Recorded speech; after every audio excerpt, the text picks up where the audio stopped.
these. I don't know. How could you be there? Like, yeah, aquarium. This is so It's very diverse. Love an aquarium.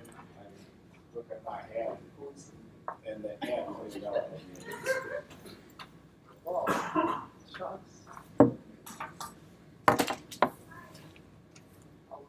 Do I look scared? No, I think you were smiling. I was terrified. I was diving with my daughter in Granbury Reef in Australia.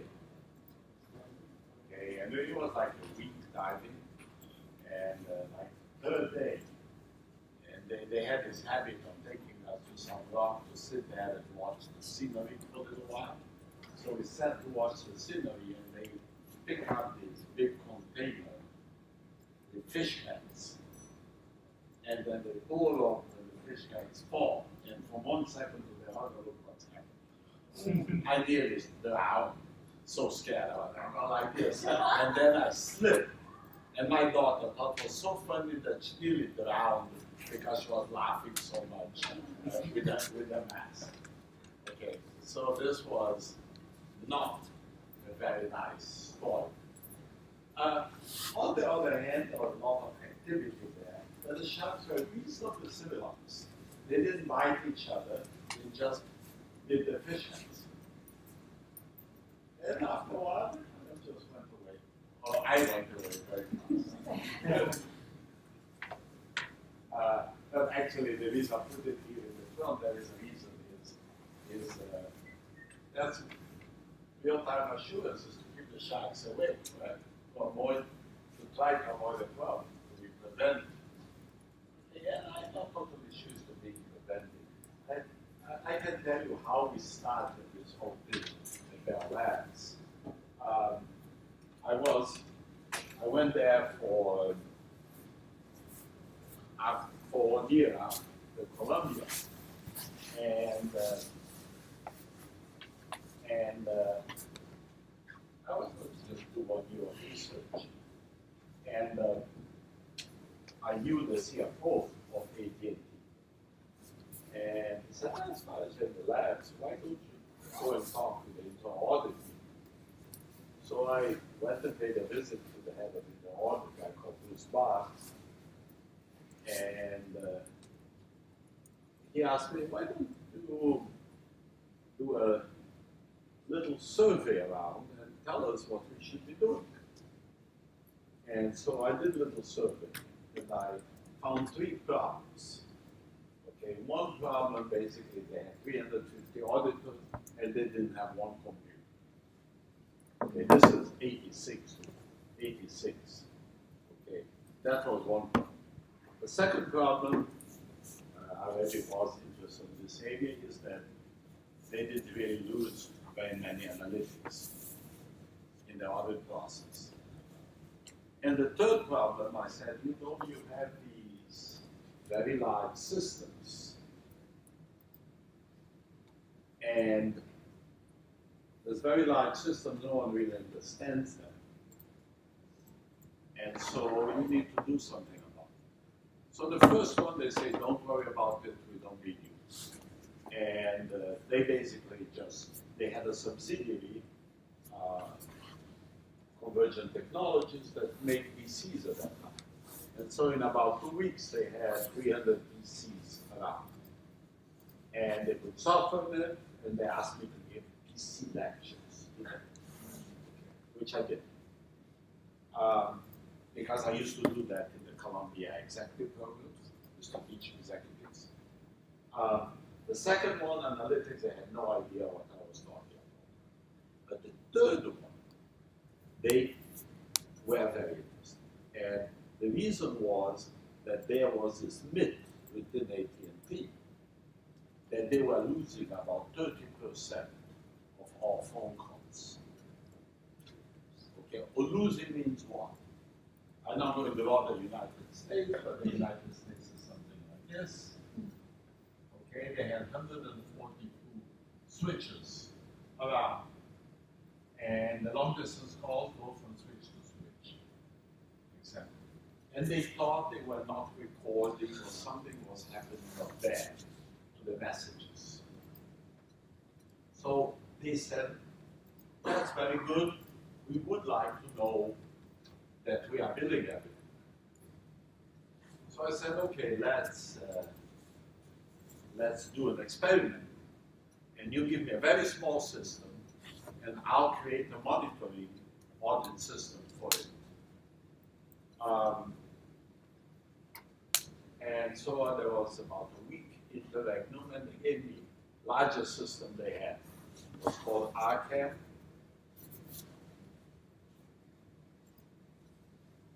Rutgers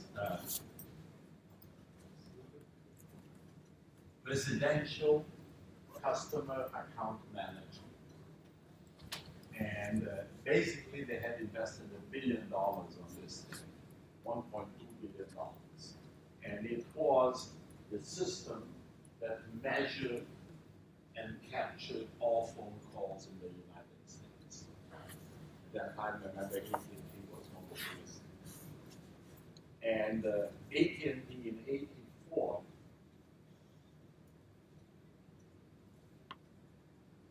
had divested. And what divestiture means is that they created 7 companies to do local billing, to do local telephone service, and they kept the long distance for AT&T. AT&T was deregulated, but the operating companies were not. But the problem that happened is the switchers went with the operating companies. So they had no way to contact the client. So basically, any billing they did was to the operating company. So you used to get this bill that had long distance calls and local calls. Local calls you paid for Verizon, okay, or Bell South, or SBC. And long distance calls went to AT&T, but to the operating company. So that was the other concern, that the operating company was stealing the money. Okay, so that was the 2 great concerns. So what they created, they called it the corporate strategy of take back. And take back is take back the billing. And this was around the entire United States, and they spent a fortune building this system for that purpose. But there was this whole story of leakage. And to tell you the end of the story, we did this study, and there was another study, and we basically tapped the system at 150 or 60 places, and we basically came to the conclusion that very little was leaked, maybe 2-3%. And the leakage, and there was one other factor. CIA and FBI and a few kind of things could not be measured. So they were absent of measurement. So out of those 2 or 3%, was some of these, they were set up by tariff. So they made an agreement with the organization that there would be no measurement and a bulk fee. Okay. And so at the end, Andrew Hume, who was a mathematician, did one study, and we did the CPAS system. And we came to the conclusion the leakage was minimal, was not something to do. One explanation was the FBI, CIA kind of thing. The other explanation was a thing called blue boxes. Do you know what a blue box is? You know, at that time, you did telephone calls very often on a pay telephone. You know what a pay telephone is? Yeah. Have you With seen a coins. pay box? You put coins in there and then you talk on the phone. That's a pay phone, okay? And they developed this little box that you press a button, make ding, like if a coin was falling. And each coin falling, like a quarter, a dime, or a nickel falling would make a different noise. So you had this little box and you press the button and it made bling, bling, bling. And the telephone company thought that you were paid. That's the blue box.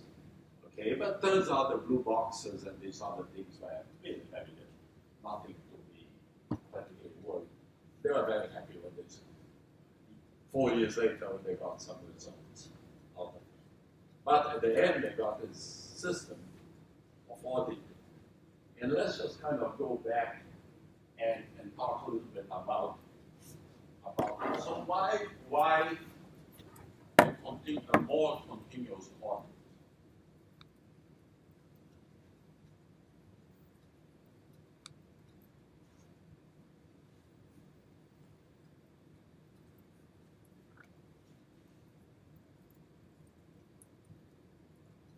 He wants to monitor his girlfriends, check if they are making phone calls that they shouldn't.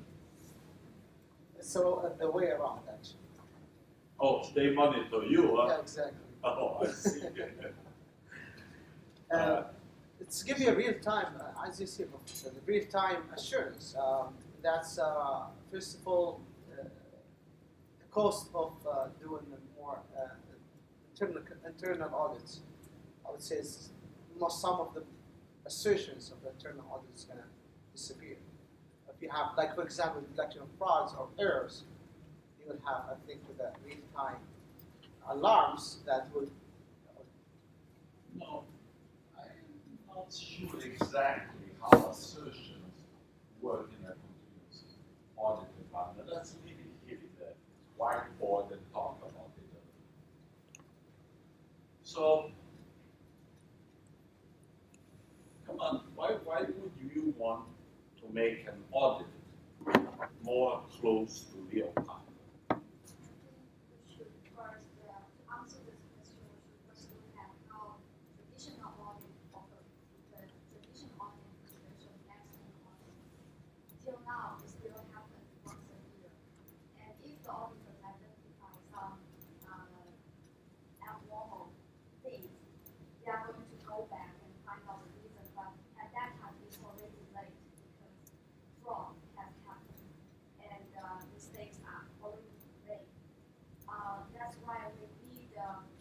More timely assurance of all those transactions or whatever. That's why we want to have this continuous audit. This is all about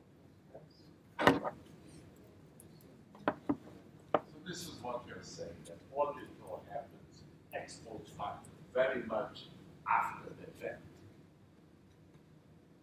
Okay, and you're saying, what would be the advantage of an audit being much closer to the event?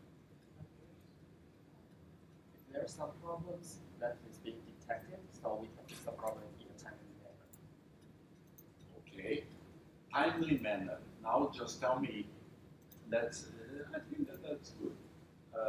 Tell me a little bit more, what do you imagine that the more close to the event audit would do? Inform the decision makers on time to adjust their decision. I actually going to show you a slide that something like that happened. We had an event with a biller that was going to create absurd things, and we managed to stop it before the paper bills went out. I don't know if today that would have worked because many bills are electronic, but it's still a cyclical, so maybe we have that.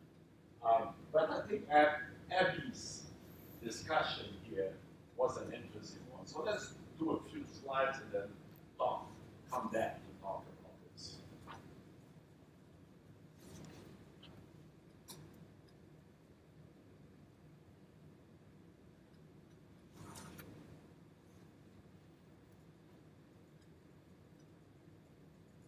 Okay, so this is actually the slide I typically use to talk about continuous auditing. And what I usually say is that what has happened is that a whole set of technologies have evolved that facilitate automation of manual processes. And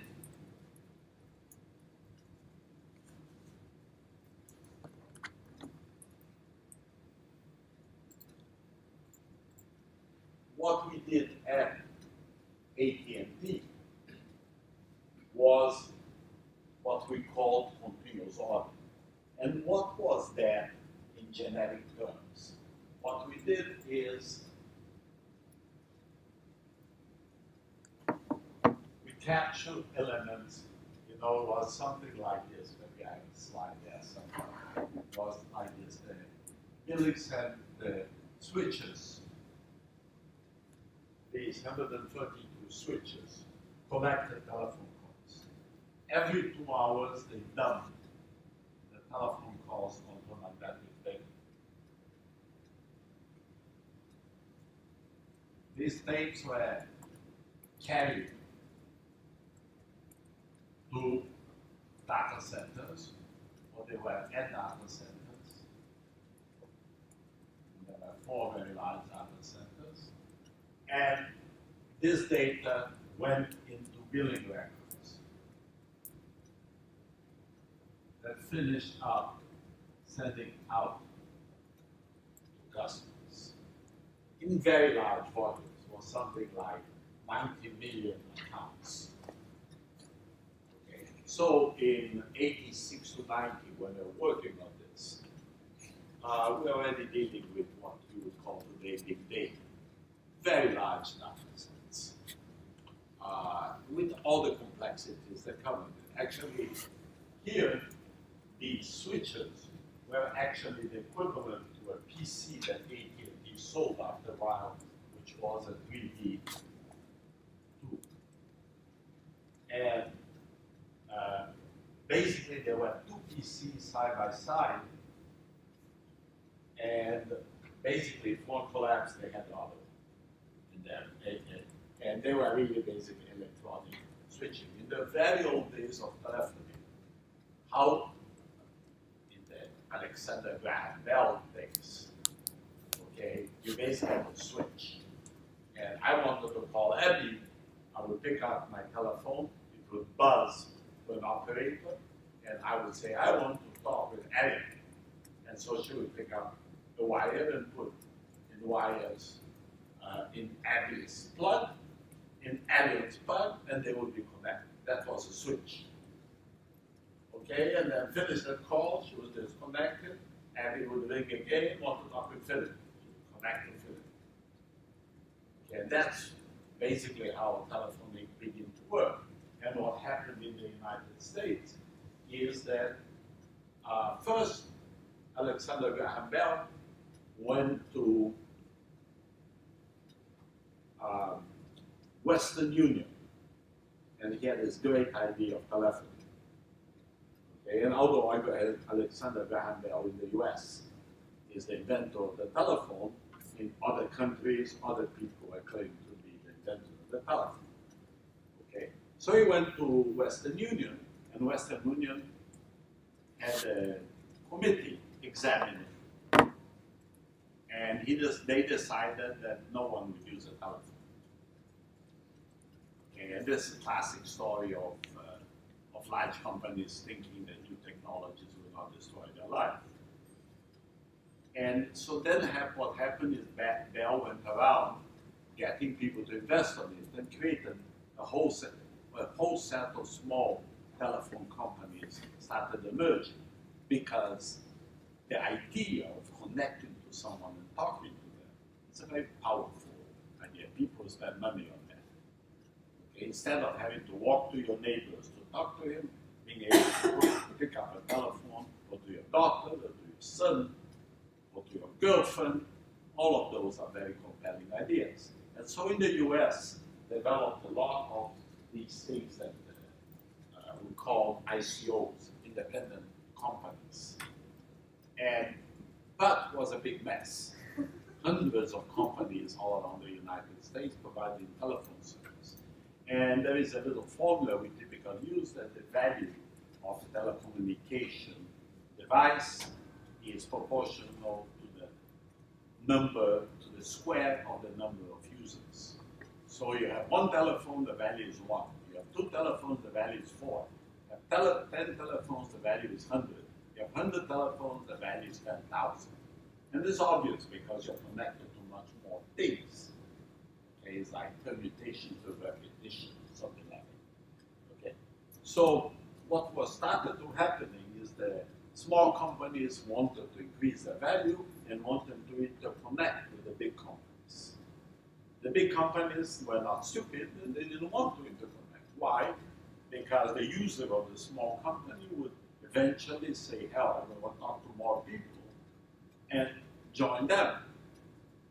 Okay, so the US government intervened and allowed monopoly in telephone services.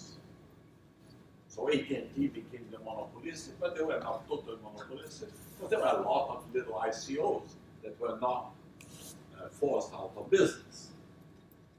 And so what actually happened is that AT&T was given the obligation or the right of legislating, of setting the technical standard for telephony. So this thing that we are so used to,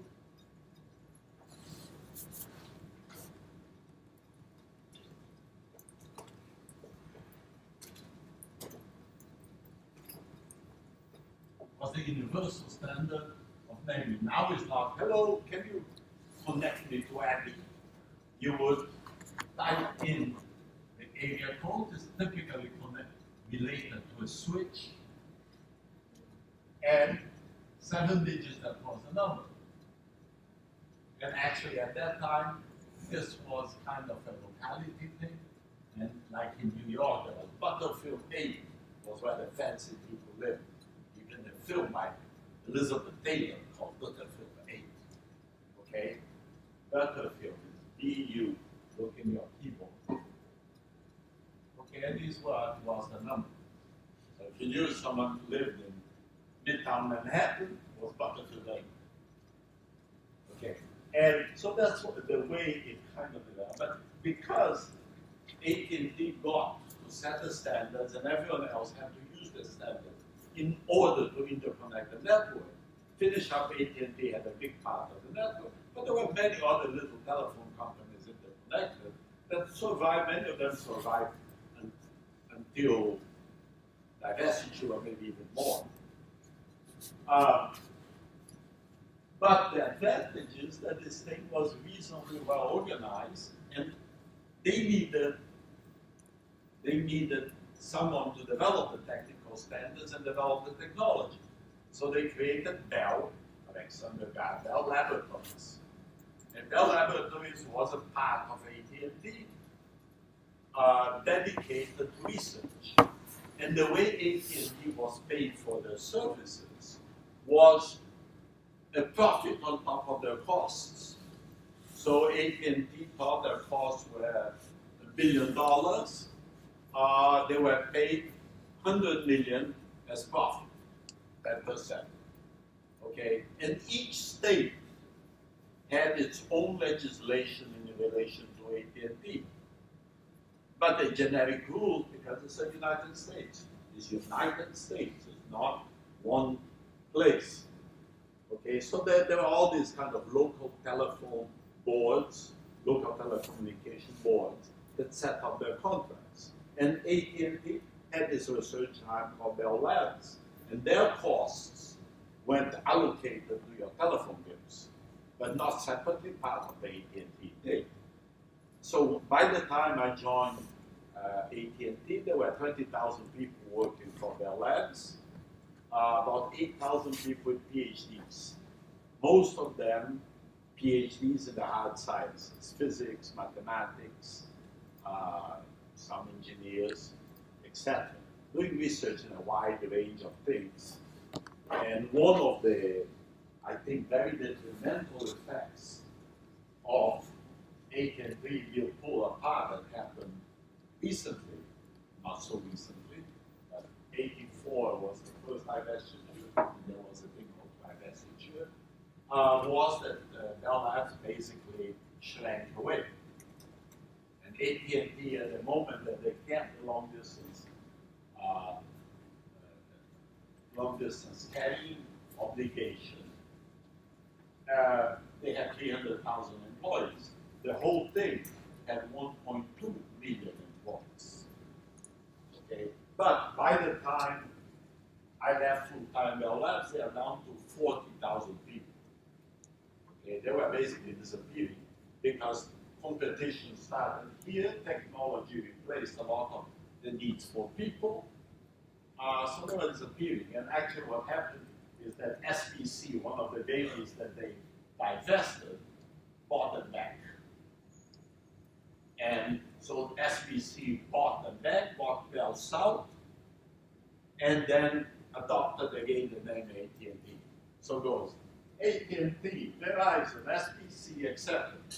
After 20 years, basically AT&T had shrank, and SBC became AT&T again, now with Bell South. Other funny story about this, and always was funny, is that when I was there, we started seeing this emergence of wireless, meaning cell phones. And I actually wrote a memo to top management arguing that AT&T should have they had a wireless telephone supply, because they didn't have it. They had residential, they had business, and they had other things, PCs and et cetera, et cetera. And they basically, they did respond, and they said, we don't have management skills to run an independent company. And that was ridiculous, because the president of AT&T at that time was from Bell, Pennsylvania, one of the smaller Bell companies that became part of Verizon. Okay, that was kind of ridiculous. But maybe 2 or 3 years later, they realized that if they didn't do that, they would go out of business. And they bought a company called Singular that Malone had put together for like horrendous price, like $5 billion. That time was a huge amount of money. To their credit, when they realized that they had to do it, they did it. And that became AT&T Wireless that you still see today. But the interesting part was that they bought it, they grew it a little bit, and then they realized they spent too much money, and they were going to go bankrupt if they didn't do something. Remember, this is the time that they were shrinking from 300 to 40,000 employees. So what they did is they sold out parts of Singular to Bell South and SBC. And when they got bought by SBC, they got AT&T Wireless back. So very funny. It's like Humpty Dumpty coming back together again. And it's kind of funny if you're not an employee there seeing this horrible thing happen. And I was at Bell Labs from 86 to 90, from 85 to 89. And I found myself teaching here at night. So, PhD classes, they had just started a PhD program a year or 2 earlier. And so I said, I'm going to go back to academia, I like it better. So I started talking with schools and had a couple of very good offers. And the head of the Business Analysis Center got it with and talked to the dean at that time here. And so I finished up coming to Rutgers and continue with AT&T for another 20 years, something like ridiculous like that. So like, it's a very contract. bad idea. Was the contract? Huh? A contract between Rutgers and AT&T? It wasn't a contract, a verbal agreement. Oh, wow. Yeah. Yeah, and you know that when you're a professor at Rutgers, you have 1 day of quote-unquote consulting, okay, that you can do whatever you want. And I was doing more than that, but what I did at Bell Lab was research. So they liked it. But it was a very bad idea because until I retired from AT&T about 5 years ago, the year I retired, my publications doubled. that year, and now it's probably triple. Okay, it was very bad. My brother told me that. My brother, very wise, told me that. Oh, you already have Bell Labs in your name. If just leave it. But I had a lot of friends there, and very loyal to my friends anymore. Okay, bad. I also couldn't get anything published because everything was classified. Still, we are doing work on process in text mining here. There are stuff I did there, that we did there, that would be very useful here. But I can't use the code, I don't even have access to it. Very interesting stuff. But at that time, we did this whole idea of basically monitoring phone calls, measuring them. And the idea was we were going to go into the databases and pick up the measured transactions and then validate it against the bills. That was the original idea. And so we tapped the system many days. But there was one little problem. ICAM was developing at that time and was a huge system. And any changes we wanted to do in the system would take something like 3 to 5 years to be done. You have to go in the line to get your changes. So we really didn't have an opportunity to capture the data that way. So, you know what we did? AT&T had many places with operations, and they sent reports, electronic reports to these places. So we captured the reports, we scraped the data using text mining. There was a language in Unix called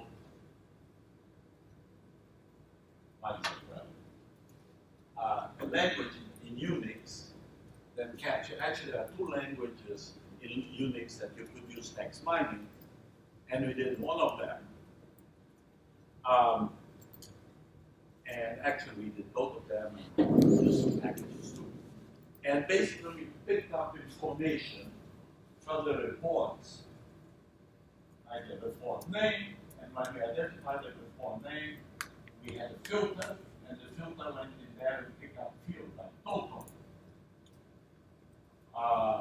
name of the state, whatever, and captured it and put it in the relation database. And so basically our database was reports that we picked up and we put it in the relation database.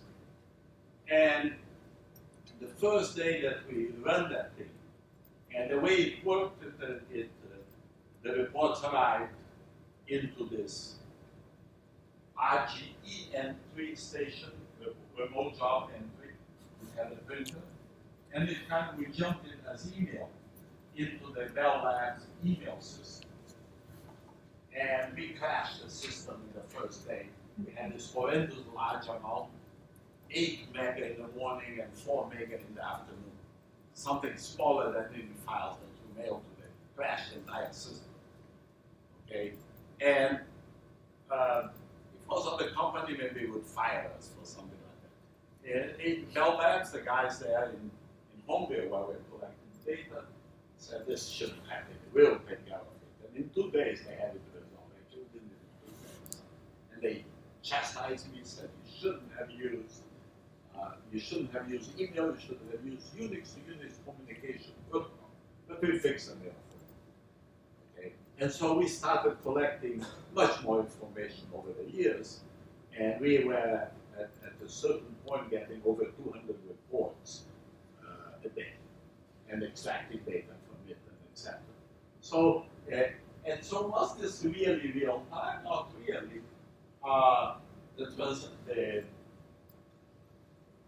switches collected the data sent it to the data center, and from the data center, when they distributed the reports, we got the reports. But the cycle wasn't much bigger than about a day, and very often was minutes. So that's the way we started collecting the data, and you have to understand, large companies like AT&T has very, very mixed systems, all kinds of different pieces to it. And we had to use pieces of many different places and many different data centers and etc.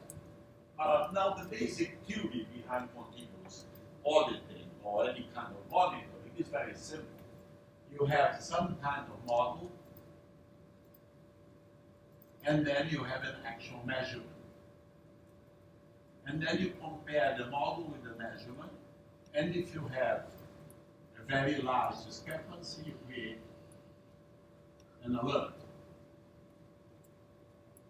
And so this delta here is positive or negative, it doesn't really matter too much, but this is, so you need a standard. This is, we used to call this the standard, and we call this an iron standard. So how big the difference should be, the delta should be, that would create an alert. And sometimes called alert, sometimes called alarm. And then we created these 4 levels of alarms, anything from something that just needs to be warned, that might be a system leak or something that's not working, to something you should stop the system because you have a catastrophe. So we created that was the idea. So what we called continuous audit was actually a monitoring system with alerts. And I don't think that idea evolved terribly up to today. Okay, in order to do assurance, what we call real-time assurance, you need to do monitoring, measure what's happening. And this principle of comparing an actual to a standard is applicable everywhere and is not rocket science. So this is what we call continuous audit at that stage. And what actually happened, this was 86 to 90.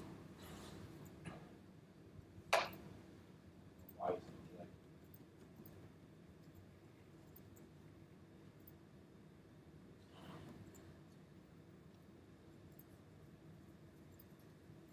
like? And this happened from 86 to 90. In 91, we published the Audit Journal piece, was the first publication on experience on continuous auditing, although there was a paper,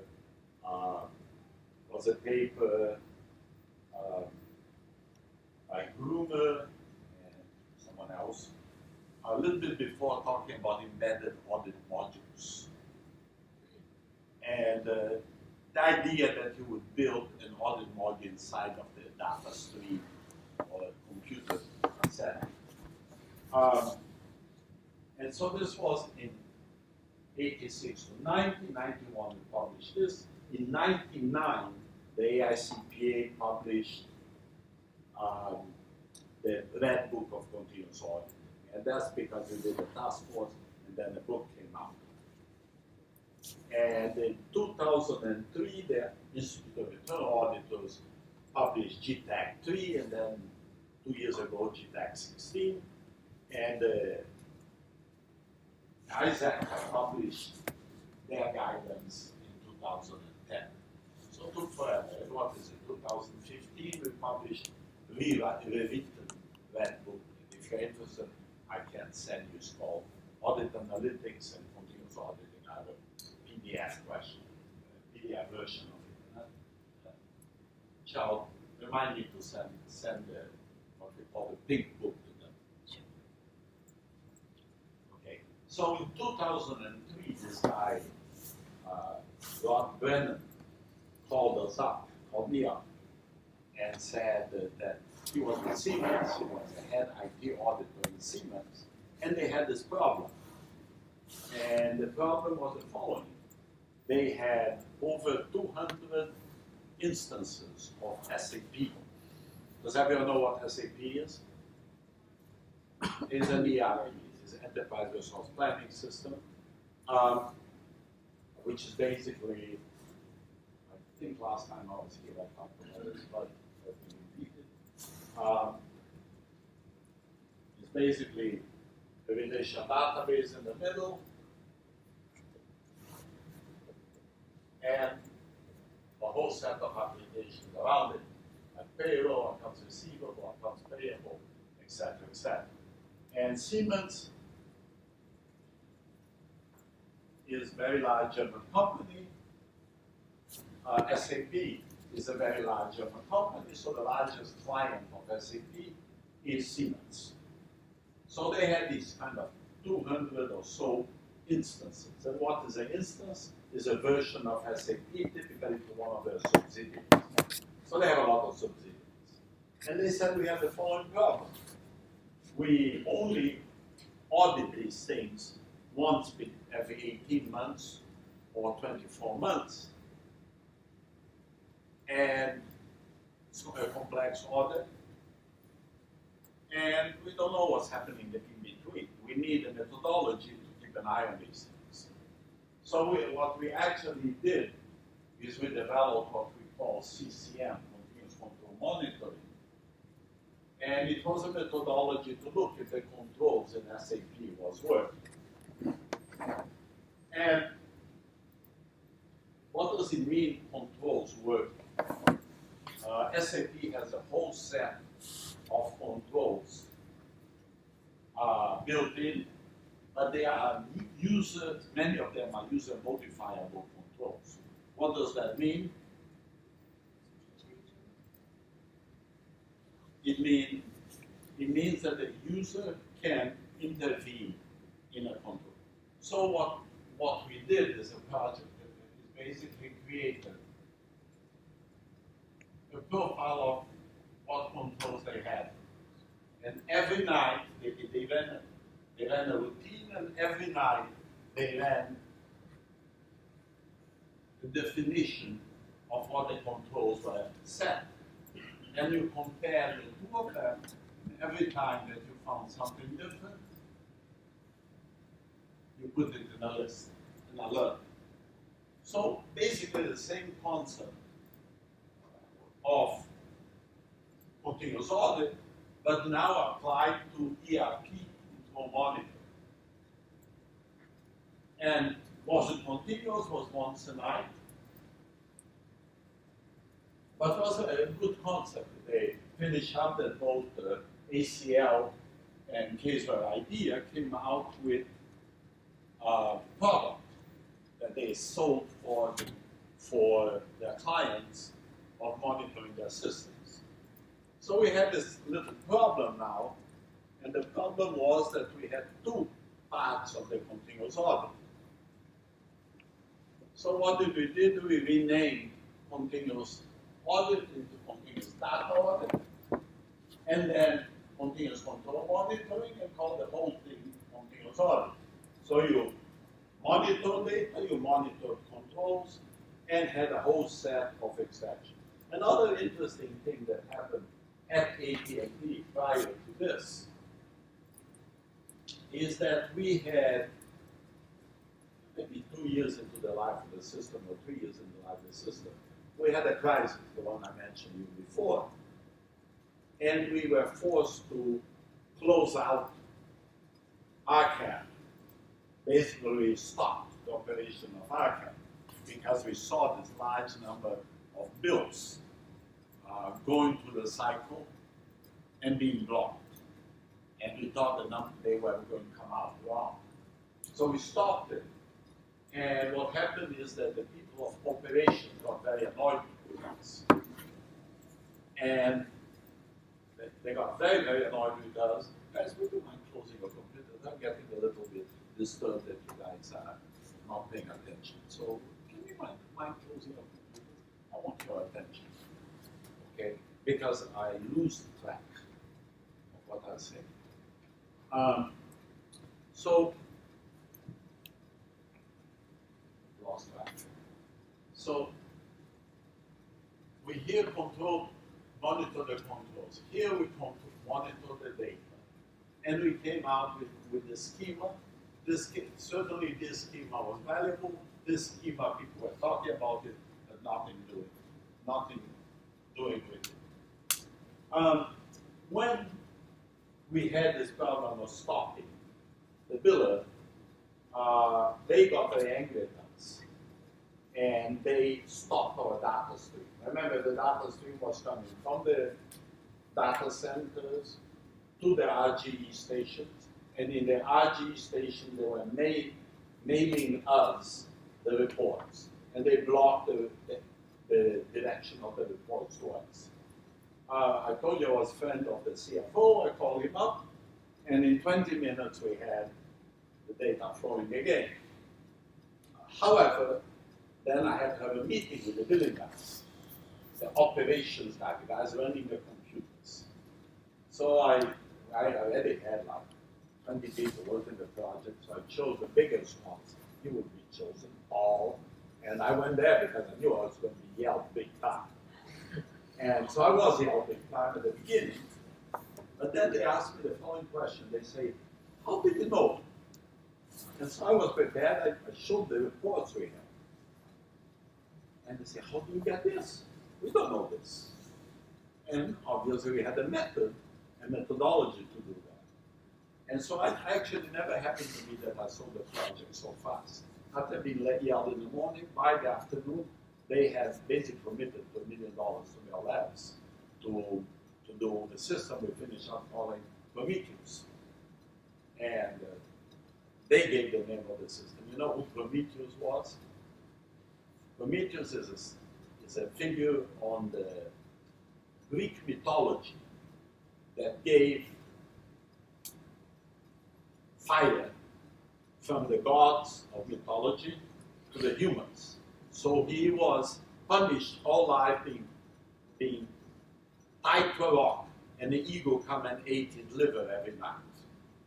Okay, so I think that they had that plan for me to eat my liver every night. They called it Prometheus. And so we had now CPAS, continuous process audit, and Prometheus. Then they said, we want these reports. Then I had a little bit of a difficulty because when I went and talked to the audit organization, they didn't want to give the reports. They said, we're auditing these guys. We don't want to give them this information. And, you know, this is all, never had done it before. No one had done it. So it was, you know, as I always say, if you know what you're doing, you're not doing research. And I have no idea what to do. But it occurred to me that maybe it's not such a bad idea giving them reports. They'll make the processes better. And then I convinced the other guy, say, you know what, we'll keep some reports secret and give them some reports. So that was a negotiation we had. I told the operation guys that we were giving them many reports, but not all of them. I said, the ones that are not relevant to you, which was true. And so that was resolved. And we basically used the same infrastructure we use with CPAS to give Prometheus the data. And however, it turns out after a few months or years, I don't remember, but it turns out that they wanted different things in general. Okay, the auditors wanted pretty high level data, a lot of integration of system data, and some quality data at the end of the billing process. The operation guys wanted things like job sequence, job that didn't run, and big exceptions that occurred. So it turns out that it wasn't very, very conflicting. Maybe 10 years later, they stopped CPAS and they only keep Prometheus going. About maybe a year before I retired, I went to the billing organization for some other reason, and I find my system still there. Okay, working. I didn't know that Bruce had retired, everyone had left, so I had no context. Actually, we had a person here in our PhD program, joined the Salvo, that actually was an internal auditor at AT&T when I was there. And she came for a doctorate here. She didn't know I was here. Maybe she did that. And she's now teaching around here somewhere. But it was very interesting, the whole development of the story. And maybe 5-6 years ago, we had this idea of not only monitoring controls and monitoring data, but monitoring risk. And that was Diane Moon's dissertation. And we divided the world into 3 pieces. One piece was operations, the other piece was operations, the other piece was environment, and then the third one we called it black swans. This is a duck, but I'm trying to make it a dog. Okay, and you know what a black swan is? I'm not talking about the duck, I'm talking about the black swan event. The black swan event is a guy called CARLab from NYU, talks about very big events that occur with very low probabilities. So for example, the flooding of the nuclear plant in Fukushima was a black swan. You know, they knew that that could happen. They wanted actually to put bigger walls there. But some economy measures, some management decision, they didn't put. So we developed, and Diane Moon developed that idea of key risk indicators for operation things, just like we have here, and for environmental data, something that changed dramatically in the environment. Okay, like big, Global warming. yeah, maybe global warming changes slower, but something that changes immediately things, like a major fire California. in California, laws that change and etc. But you know what? We did a lot of things like environmental measures. Itaú, we had these. We looked at the microeconomic data of all zip codes. They don't call zip codes over there.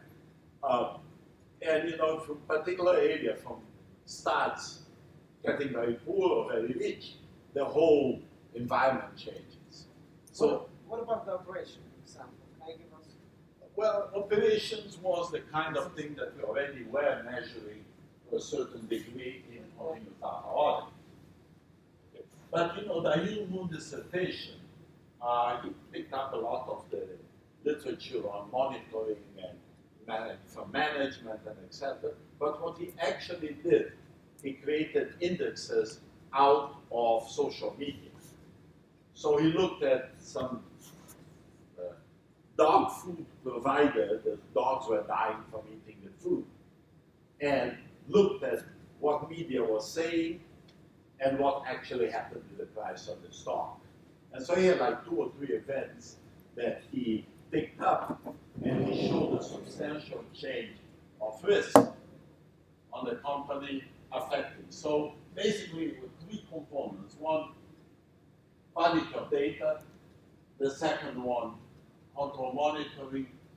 The third one, risk. And that's what we call today a continuous audit.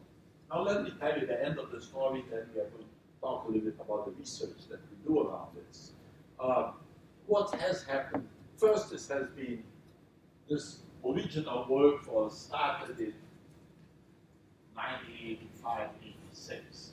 I stayed in the labs until 89 full time and until 2012 or something like that. I can't remember what year left. But when we standards, everything evolved and nothing happened. We actually wrote the book in 2015, which we call the big book, the one that we will receive. And one of the chapters of the book is looking at what companies are doing in continuous audit. Not companies like CPA. And our conclusion was no one is using it for external audit, but 2 of them are using it for internal audit, for consulting to internal audit. That was the conclusion 2 years ago.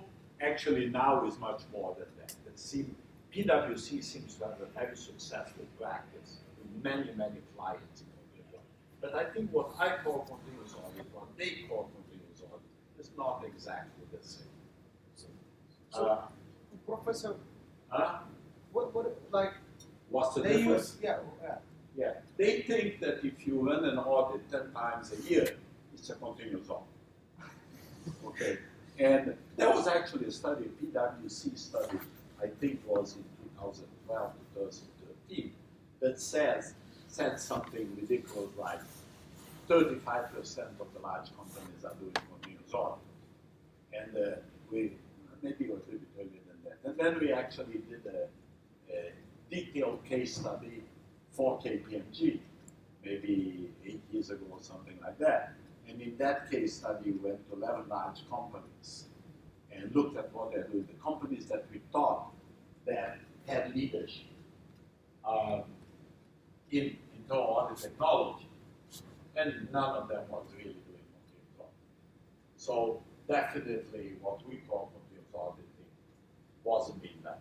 Now, maybe a little bit more. We had, you guys might have been here, we had this guy, A. Michael Smith, come here for PwC, and he runs the blockchain and the continuous audit practices.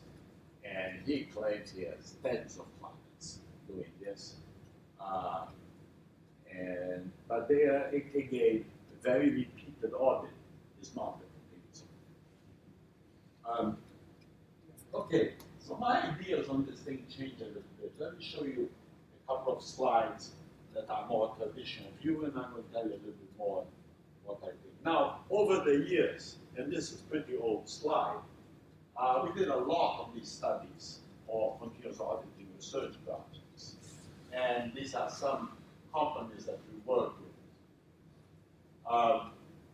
We worked for many years with AT&T. I was there, I was here, so they funded the CARLab, and we did some studies. Some studies for them here and there. We worked with Itaú Banco for 15 years, just stopped this year. We're still working with AT&T, I don't know if they're there. But these examples, we wrote this case, was actually ACL's continuous control monitoring. For most of these things you see here, we have a paper published on it, or 2 or 3. The Siemens work was a CCM work. And at that time, we talked about changing audit methodologies, and this was Sutapar's dissertation. This was a paper published by Michael Lee and Mike on process mining. Now, Tiffany will defend tomorrow morning her study on process mining. This was a tragic story.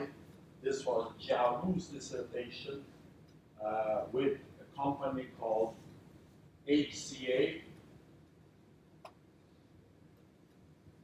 And HCA is the Hospital Corporation of America that is now called HCA.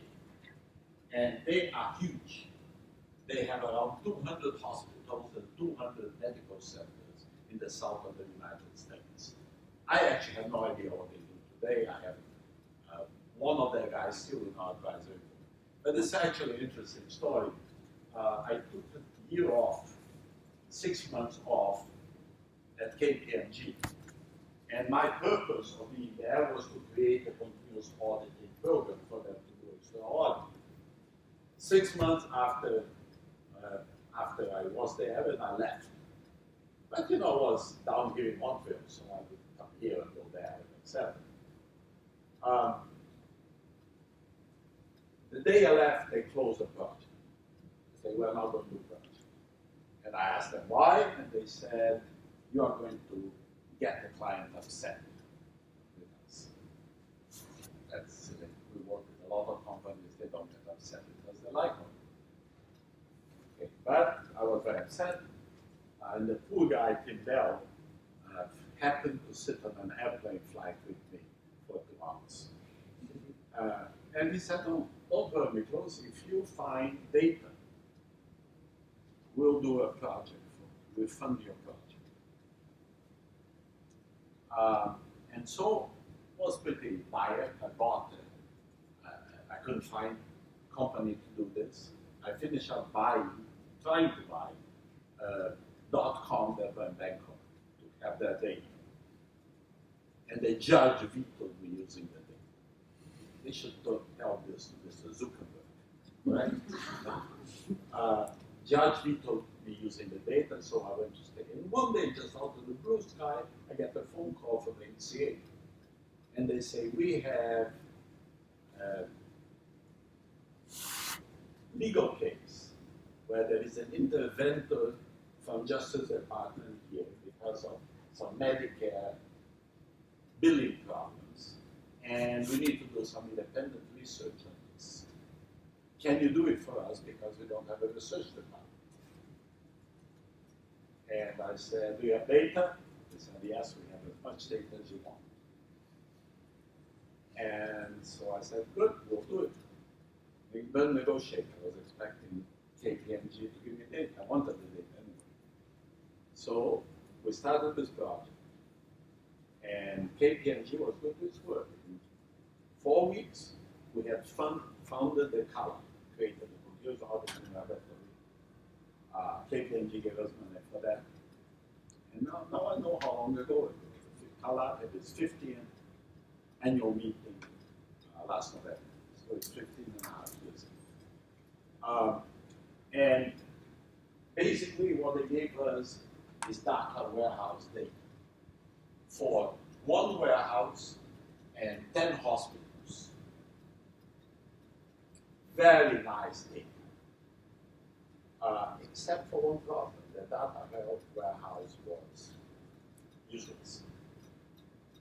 They were picking up data from the ERPs and etc. of the hospitals, pouring it in the data warehouse, but they hadn't organized the data warehouse. So Alex worked on that, Alex Hogan, Professor Hogan, worked with one of our PhD students, Jia Wu, who is now a professor and department chairman at University of Massachusetts, Dartmouth, and worked with Jia, and they twice reorganized the data warehouse for HCA until the data warehouse was usable. And then we did our famous or infamous study between us on continuous equations. And what continuous equations, I have slides here, but it basically creates equations linking the different parts of the process mathematically. And those equations are compared with the actual data flows, and you get exceptions.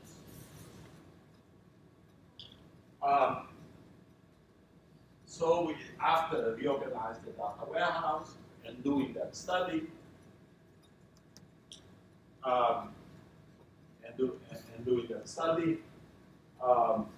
Jia Wu completed his dissertation.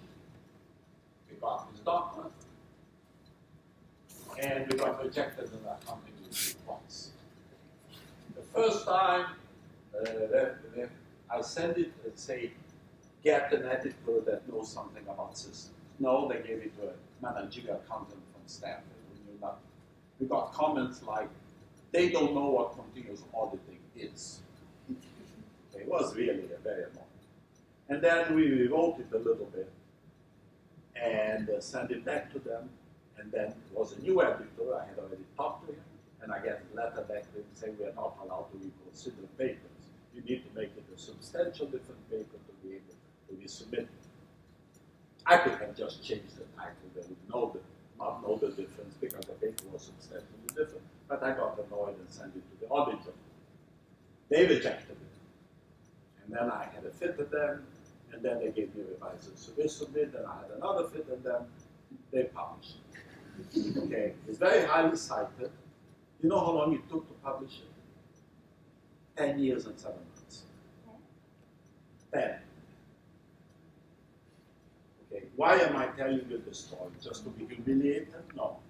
I'm telling this story because I have to say, if you are doing leading technologies, don't go to the traditional journals. They have a small cabal of people that don't understand the articles. In their credit, the process mining paper with Mike and Mike actually got in the accounting between around 3 years. But even that one actually got rejected by 2 referees. But the editor who knew better, because this guy was an AIS guy, or at least to a certain degree, understood that had value. Okay, and he overrode his editor, his review, and made them do it again. Okay, and got published pretty fast, 3.5 years not having review. Meaning, if you do something reasonably similar to what's already in there, you can get maybe 2 years, 2.5 years. Okay, but if you do something that is very different, like on the integration, and we are desperate now, not desperate, we are very interested on redoing continuous equations in other places. We like it. Now, I am now going to say something a little bit more delicate. My co-author, Professor Koga, is stubborn like a mule. Okay, and so this paper had this very nice modeling of transactions with a delay on it. Very nicely done. Alex is very, very good at it. Okay, but he had this kind of, at the end of it, an automatic error component on the paper. And I said, Alex, let's take that out and publish the beginning of the paper. We might even have got it into the accounting review, but then it would be very, very different. But he stuck to his guns, and Jiawu was no help to me, because he was yes professor, instead of arguing with Alex with me. And so we finish up with this long story. I bet you would have got in 5 years or something like that. We would have got it pretty fast. Okay. And by the way, that whole automatic error correction stuff is a contribution by itself. It's very good, actually. Alex did very interesting work there. But the problem is this paper actually got kind of lost in the literature. I think eventually we'll be picked up and become. This thing here is predictive auditing. This is the work of Siripa. She's back in Thailand, and she had a baby, so everything is good. And we got this data from Itaú Bank, and was basically creating predictive models, in this case for bad management behavior. It was a thing called managed sales, which means when you are let's say you are a bank manager or a branch manager, and Ariane goes and says, I want a loan. He said, yes, Ariane, I'll give you the loan, but you have to open a credit card, you have to get a savings account, and you have to get an insurance. And then Ariane said, I don't need these things for costing money. He said, don't worry, cancel it in 2 weeks. And I allow the cancellation. Why would they do that? Because they get points, salary compensation, and accept. And so Itaú was, at that time in Banco, they were very big. Itaú is even bigger. And so she did all this predictive audit to figure out which guys were doing that. We found like the 10 biggest guys doing that kind of thing. Okay, gave a list to Itaú to Unibanco. They fired about half of them. The other half they kept because they're selling too much, even without the fake sales. Okay, they were just too good. Okay, they called them in, gave them hell, showed us a report, say never do it again. We're now monitoring you. But it was a nice dissertation. But that was an interesting thing. They use basically machine learning technology to create different models, decision trees, random forest, etc., etc. And the results were not good. Okay. And I never seen some not good results. Okay. They're not terrible, but were like 75% prediction. So better than nothing. Okay, better than 50% or etc. The results were not good. But I thought Siripan deserved her PhD, she got her PhD, we got 2 publications out of it. Actually, she was my co-author also in the study. I told you that we went to this large internal audit, or the large firm looking at the internal audit. She was my co-author on that, and at the same time, I was published. Okay, and that always bothered me, why the results were weak. Ask Alex, he had no idea. Okay, finally it dawned on me what happened. Okay, and I'm not totally sure about this, but I'm pretty sure. What happened is they extracted the data for us. Okay, and the guy who extracted the data was a very nice guy. We had a good relationship, and he went to work for the Brazilian Stock Exchange. And I'm pretty sure he cleaned the data. So he took the outliers out. Wizards. Kind of. Okay. I'm pretty sure because I couldn't find a guy somewhere. I'm sure I'll find him in Brazil one of these days, but I couldn't find him to ask that. He probably won't remember it anyway. I'm pretty sure because we had similar data somewhere else, had a lot of outliers. And that thing enough. So the guy, in the best of the intentions, as a good bank employee, pick up the data, had these things outside, took it out. So what happened? My machine learning technology didn't have outliers, so it was kind of in the middle there. It wasn't predicting very well. Okay, it wasn't detecting exceptions and etc. So this is the kind of things that happen with the kind of research we do. Okay, so this is all I have something better. Okay, so this is a list, updated list of that thing, and this is the kind of more recent stuff we're doing. Look what I have here.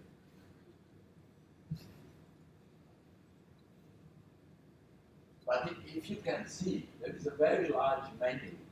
And you know, when I looked at this today, updated this, I thought, you know what, we need to write a new book. So we have a contract with NLO.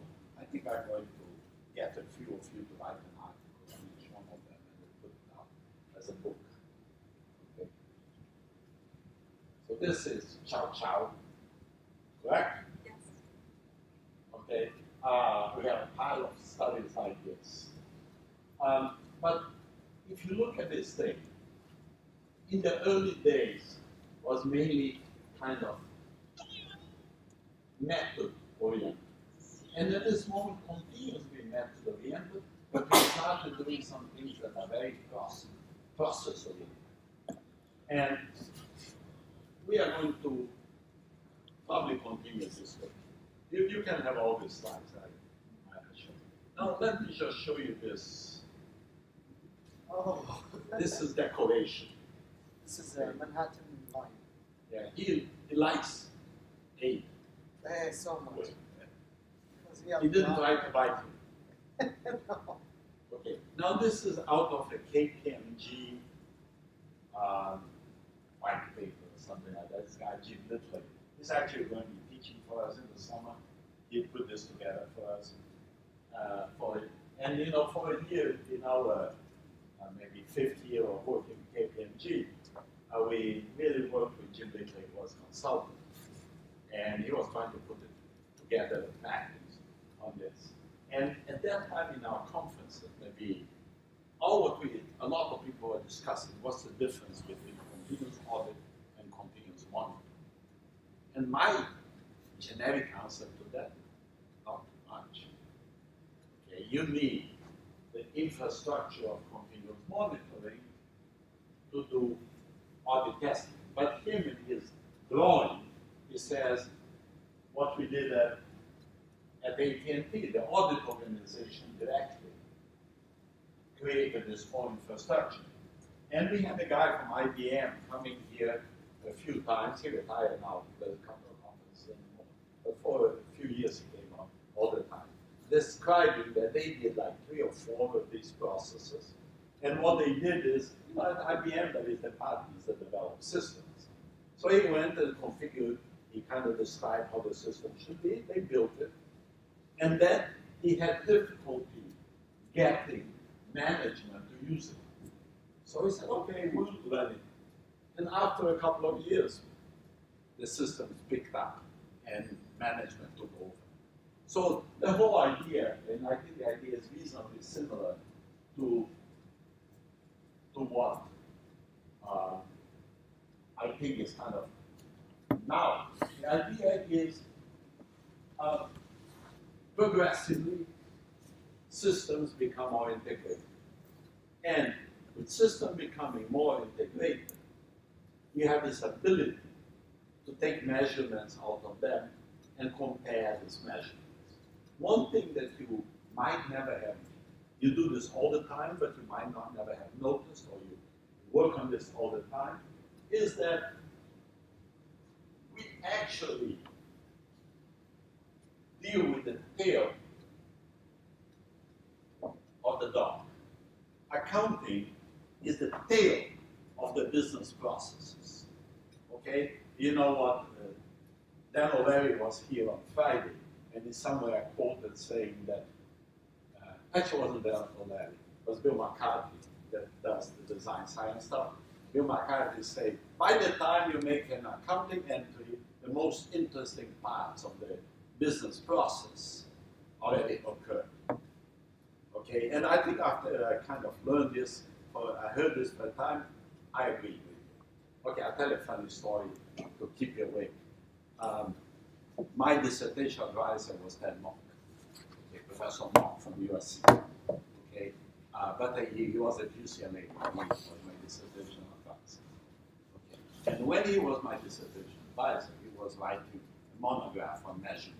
Measurement is accounting, correct? But his business man at that time was very big as an intellectual topic. And there are a pile of very important researchers, UGIG, and guys like that working on business measures. So Ted wrote this monograph about business measure for the AICPA. And I was his RA, so I had to read that thing many times. And I told Ted, he didn't think it was very funny, I said, you know, when I can't sleep at night, I put the monograph next to me.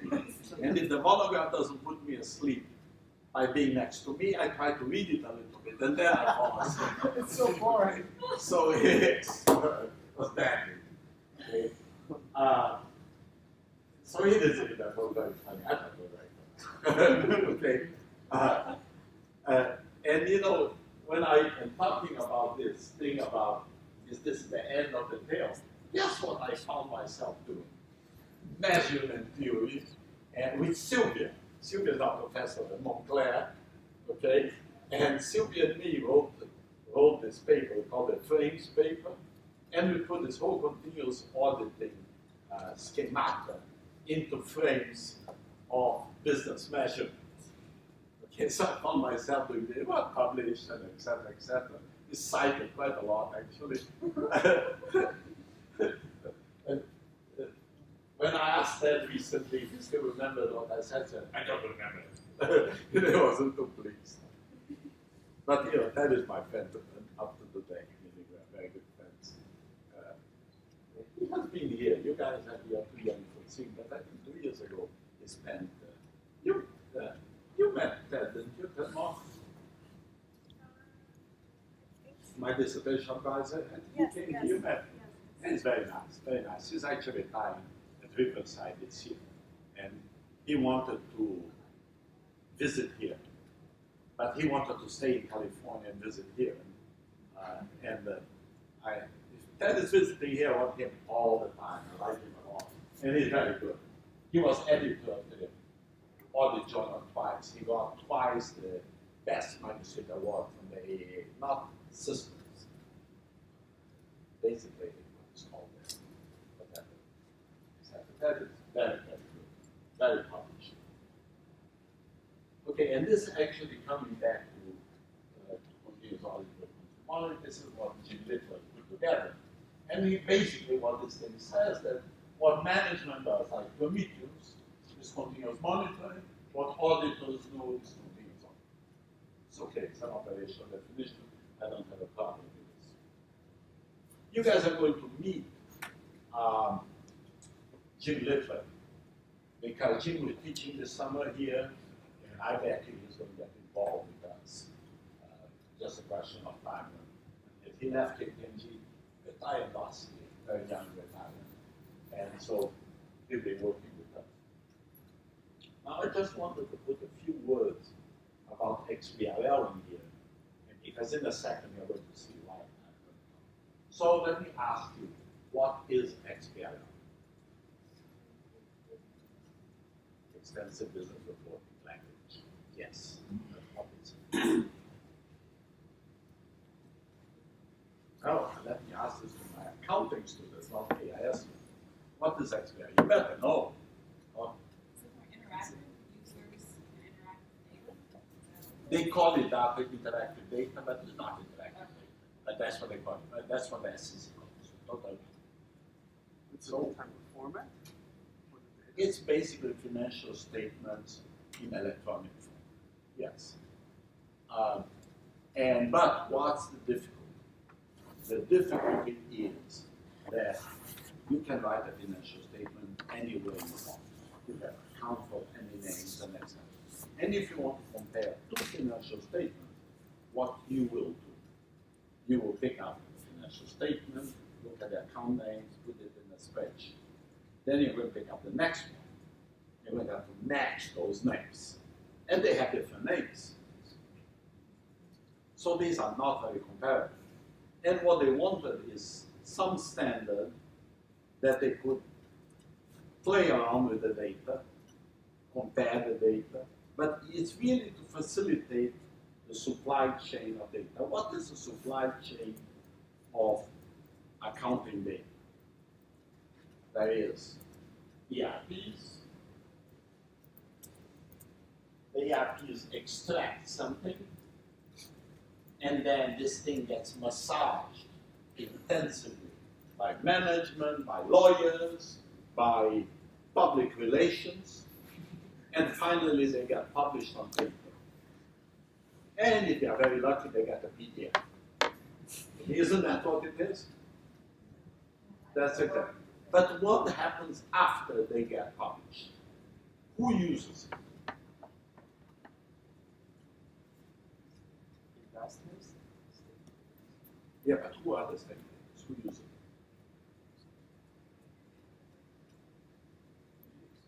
Who are the users? Come on, you guys, you know that. Investors, Investors, creditors, creditors, who else? Government, localities, because they pay taxes. Okay, and there are some odds and ends. So basically, the idea of this is a supply chain of data for different users. And some have interest on the whole process. So,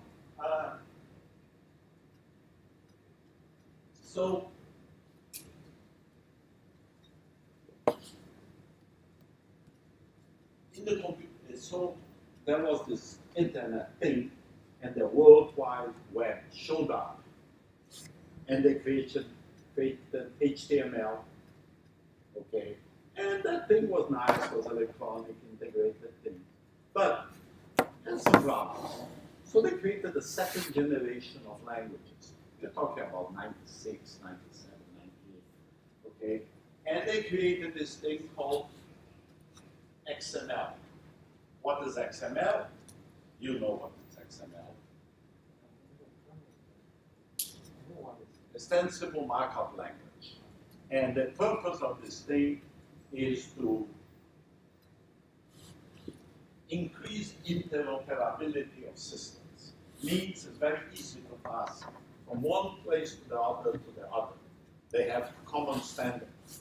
So there are 300 or 400 industries that have an XML dialect, which is to prepare data of electronic parts to pass to other electronic part manufacturers. When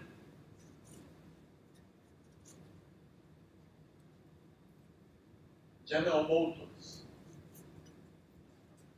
realized the facility of electronic parts, they told all their clients, all the suppliers, that they had to supply data in a common format to a private line.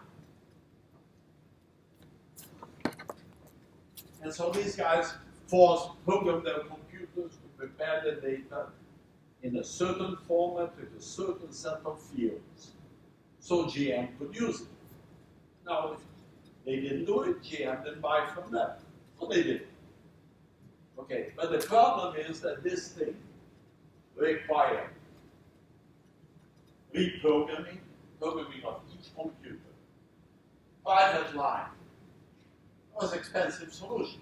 So when the internet showed up, and there was a channel, you don't need a private line, you have the internet, they said we need a common language that people do the programming.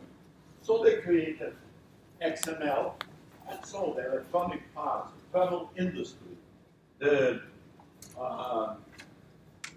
public relations, each one created an XML. And this guy, Charlie Hoffman, who was an accountant in Seattle, had this idea, let's create it for accounting. And went to the AICPA, and to the credit of the AICPA, they created XBRL. Actually, I was in the second meeting of XBRL group, and I went there and strenuously argued with them to publish at the transaction level. Why? Because I wanted interconnectivity with the transaction of the electronic industry, etc. And I would assemble the data in a rational way. No, they decided against me. It was me and the guy called Gary Kravitz, professor at Case Western Reserve, was president of the AAA, very reputable guy. And he agreed with, he actually argued for the same thing. But they decided to go at the financial statement. Okay. So my objections at that time, and I didn't go, I used to go to some other research meetings. But what they decided to go at the financial statement level, and at the financial statement level, they have this problem. There is not a standardized field you can use. Why? Because financial statements, each one looks different. Hmm? No, one is called cash, and the other is cash and liquid assets, and the third one cash, liquid assets, and whatever else. And some of them is cash and liquid assets, not liquid assets. Okay, so it's difficult to put it together. So what was the idea of the solution of XBRL? Was that you created a taxonomy.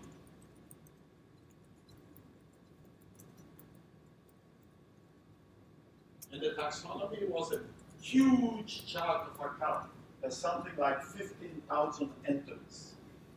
And when you are going to code something into XBRL, you go, name of the account, cash. Find cash here.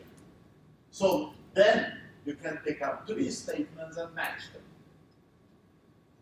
And this was, while we are doing this was big argument. It was interesting. We published 2 papers, it was journals, etc. But they also have a thing called extensions. So if in the 15,400 entries you don't have the account, you create an extension account. And Freddie dissertation, spending a lot of time looking at extensions. Okay, so this kind of going on and on, has been around for 15 years or something like that. It's more than that. I started going to those conferences maybe 10 years ago, and we went one this year. It was nice with Paris. So that's why I decided to go to Paris. And Selina went with me. We presented the paper together. Mauricio and Kevin. Yeah. But my feeling about the conference was like the feeling 10 years ago. Not a lot to be researched here at this moment. Now, XBRL actually evolved into 2 pieces. Hold on. Professor No is talking about XBRL. Did he already did or not? He did? Next week. Next week? Oh, okay, so I'm going to stop here, let you wait for it. And what they created is XBRL FR, financial reporting. And more recently, the idea of XBRL GL, general ledger, global ledger, has emerged again. And is kind of what Gary and me argued 20 years ago about, to create a standard. But you're going to see in a second why I started to talk about it. I'm sorry I forgot that no is going to be covering this. So another component of the story is more recent. It's about 5 years ago. And it's called the Audit Data Standard. And you guys have heard about it. And what is the Audit Data Standard? Is something that we created at the AICPA with the idea that for the different cycles of accounting, you have a standard chart of accounts. So instead of having 15,000 accounts, you have a standard chart of accounts that are the accounts you need both for analytics, for doing the applications you need, and therefore you can make it independent from the supplier data.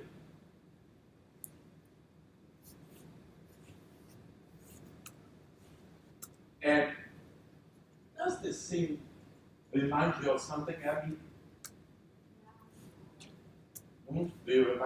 Does this remind you of something? That's what she's doing in one of our robotic process automation. She is working on creating a standard for this particular application, which is, you can say that correct, pensions, okay, because there are a lot of audits of pensions, thousands of audits of pension plans, much more than corporations, okay, and they come from different sources of data. So if you get a homogeneous data set with the similar fields, you can then from one second to the other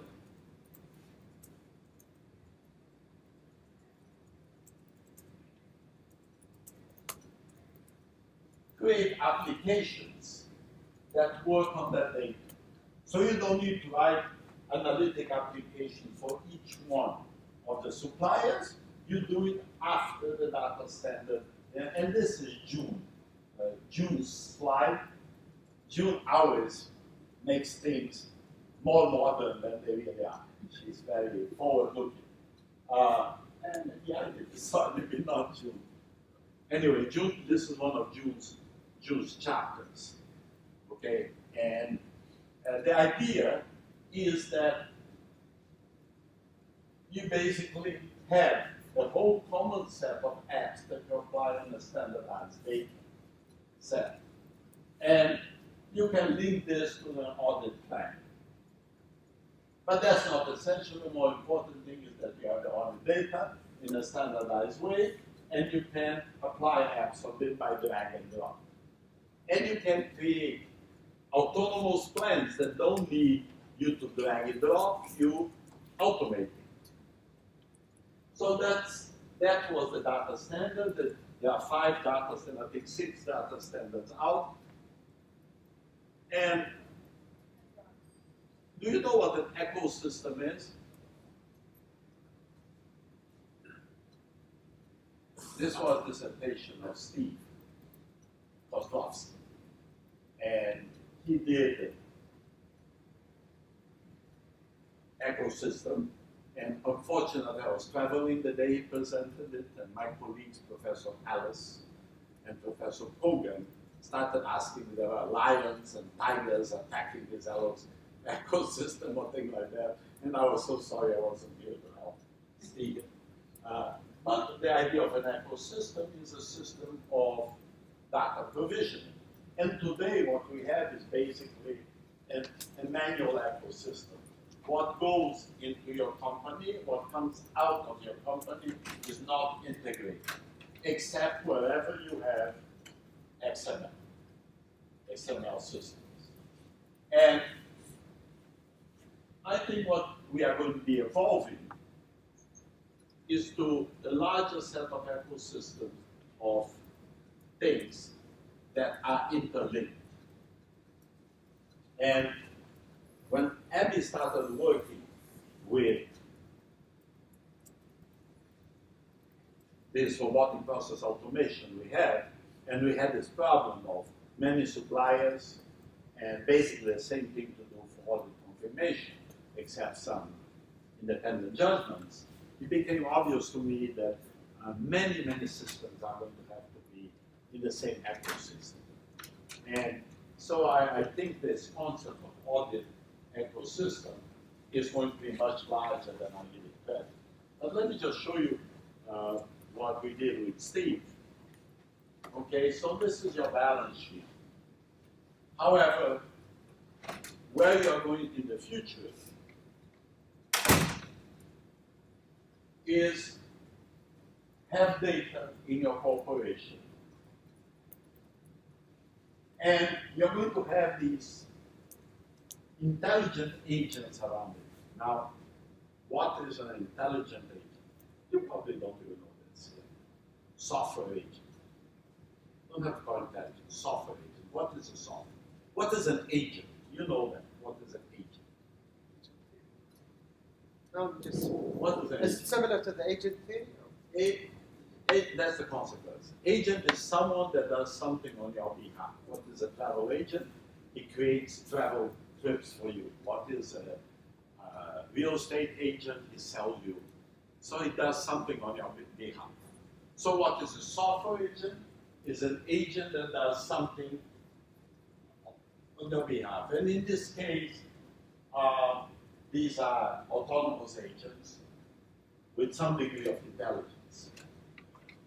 So again, what is a software agent? Is an agent as something that is a software that's something on your name, on your behalf. So I think Randy Hoytash and me wrote a paper about this, published in a book. I think I have a couple of papers on software agents. And we have been writing agents since my last day. And I usually classify them either as crons or daemons. Okay, cron comes from the, and this is not my invention, this is Unix. Okay, what is a cron? Cron is like chronological. It is the software that gets activated by time. So every 10 seconds you do something. Now, I can tell you what you can relate to this is automatic trading. Okay, what's, let's say, 80% of all trades in the stock market are software-based trades. What is it? Is a trade that is executed by software. Now let's talk a little bit more about that, or think a little bit more about that. How do they do this? They, every minute they check if this data is different, very different from that. They do actually something like this. They compare the standard, maybe, with something, or if a certain event is happening, or do they just do it every minute or etc. And there is what I call cron, which is time targeted, and there is daemons, which acts on a certain condition. So if the price of the stocks gets more than 10% than this stock here, I execute a trade. But actually these crons and that, so one is activated by a time function, and the other is activated by a condition. But remember, you only detect the condition if you do continuous monitoring, if you monitor for the condition. So they are not that different. But do you understand the power of this thing? Now, what's difficult? You know, Selena and myself have been talking about this. We wrote an article about this. And Selena and me trying to investigate how these daemons and these crons work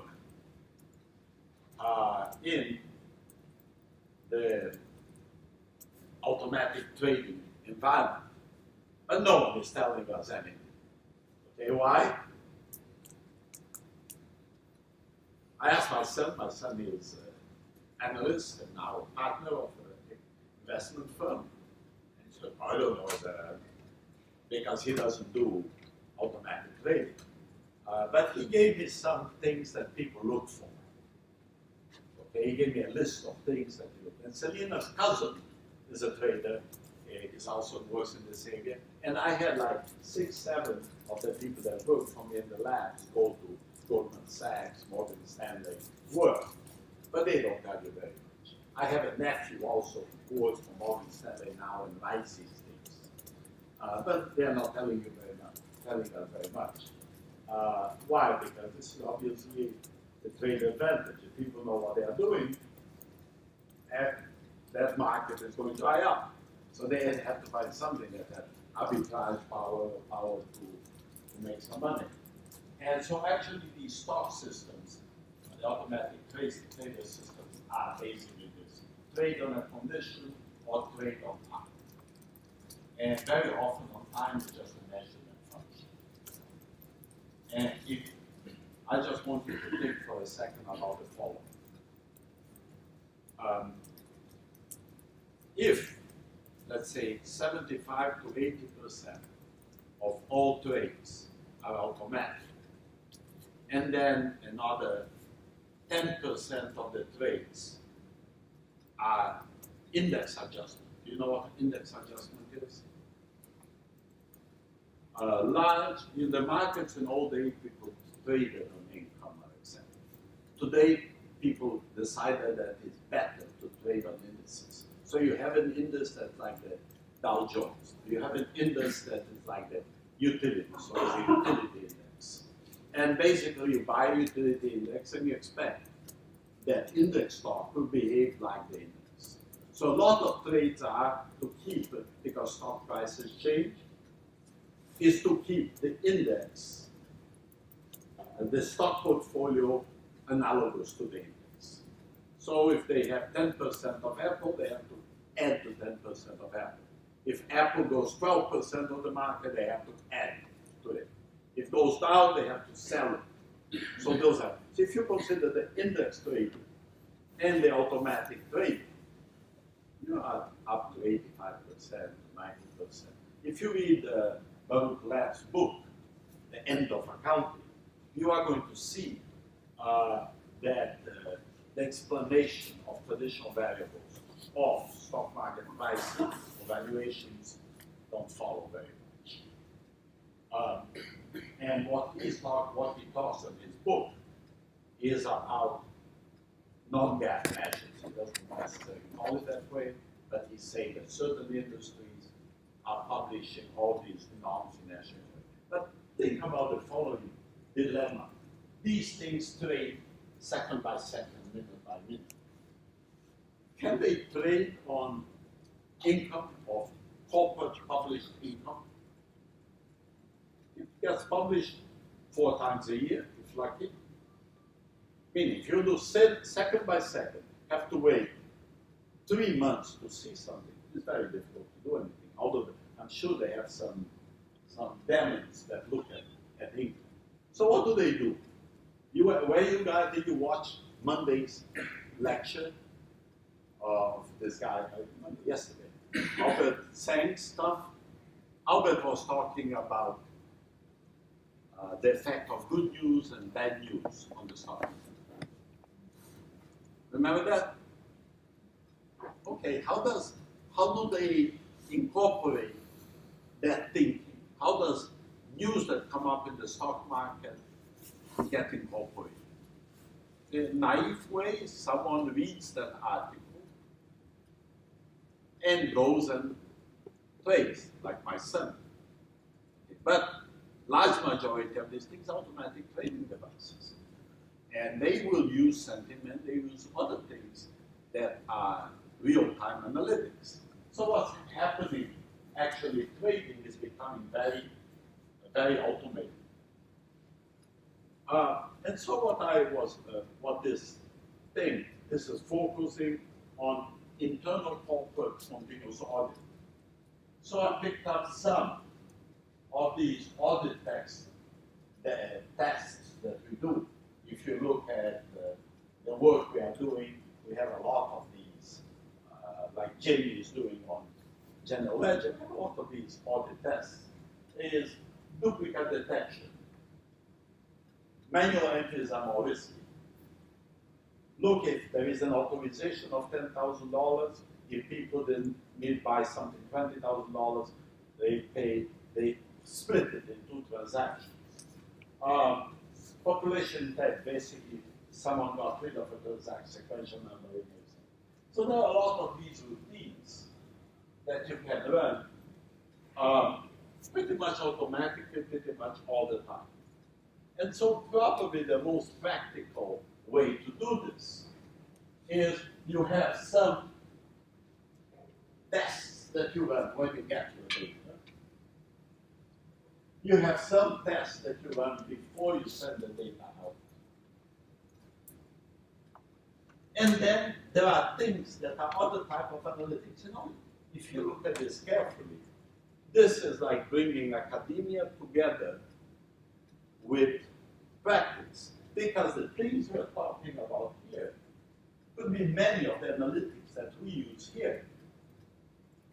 And in the past, these things are reasonably separate. What you're finding, why did the investment banks went to Bell Labs and raided my staff? They tried to raid me too, but I'm a professor. Okay? Because they needed the skills. A friend of mine worked with me, Emmanuel Derman, went to work for Morgan Stanley, retired a couple of years ago, wrote a book called Being a Quant, and basically describes some of the analytics that they use. This firm. And so, when you have reasonably automated systems, you can run these tests in the environment. Now, understand that could this be done 15 years ago? No, because computer power wasn't what it is today. Okay, systems were not so integrated, etc., etc., etc. Can it be done today? Maybe, but not at the level of integration that we are talking.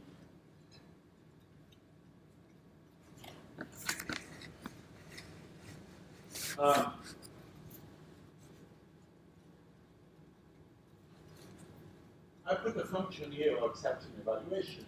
So when you detect an exception, you send it here. And after you evaluate it for a while, you learn this at Unibanco, there are certain things that you always do. So you automate those.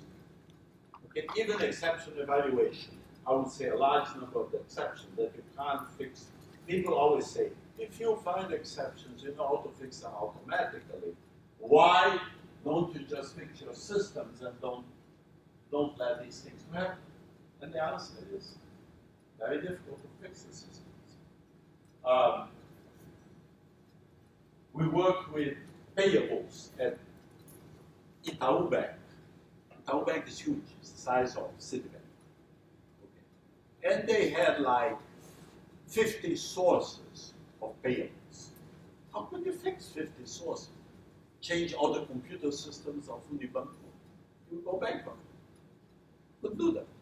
Okay, so very often, even known diseases, all what you can do is fix it. But the one thing you want to do is, if you can and you diagnose it, you want to avoid them to go to the next point of the value chain wrong. Because it's very expensive to fix anything that left your system. It's like damage quality thing. Once something is broken and goes out broken, fixing it is very expensive. So what you want to do is keep your data within your environment in a reasonable shape. Now, I'm going to try to get you to think the way I have been thinking just very recently. Can you add this concept of, particularly, can you add this concept for audit data standard? And if you see what I have here, this is the computer system or systems of one organization. Now, what would it take to expand this, to automate not only the systems of one organization, but the cousins and uncles and grandchildren of the system? These guys. Where is the value chain at the side? What AT is doing is the answer. Is that in most data streams, create a homogenized data stream, data standard. And progressively people will converge to one XBRL, one et cetera, et cetera, et cetera, et cetera. One audit data standard for receivables, for payables, for pensions, for et cetera, in your thing. And your firm is here.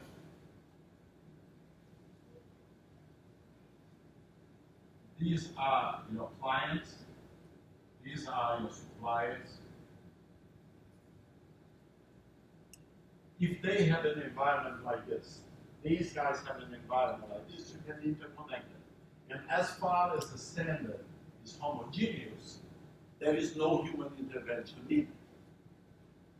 Now, does this mean that there will be no job for auditors and auditors will disappear?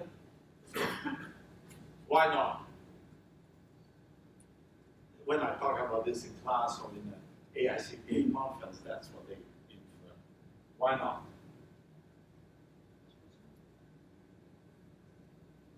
What actually you're doing is there's like fixed level text, and also there's a very text that needs a lot of flexible stuff.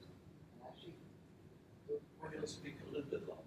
oh yeah, Because I think here, yes. he can hear you, I can hear you. I think that there are two different tests, which is fixed tests, which are like very original written process.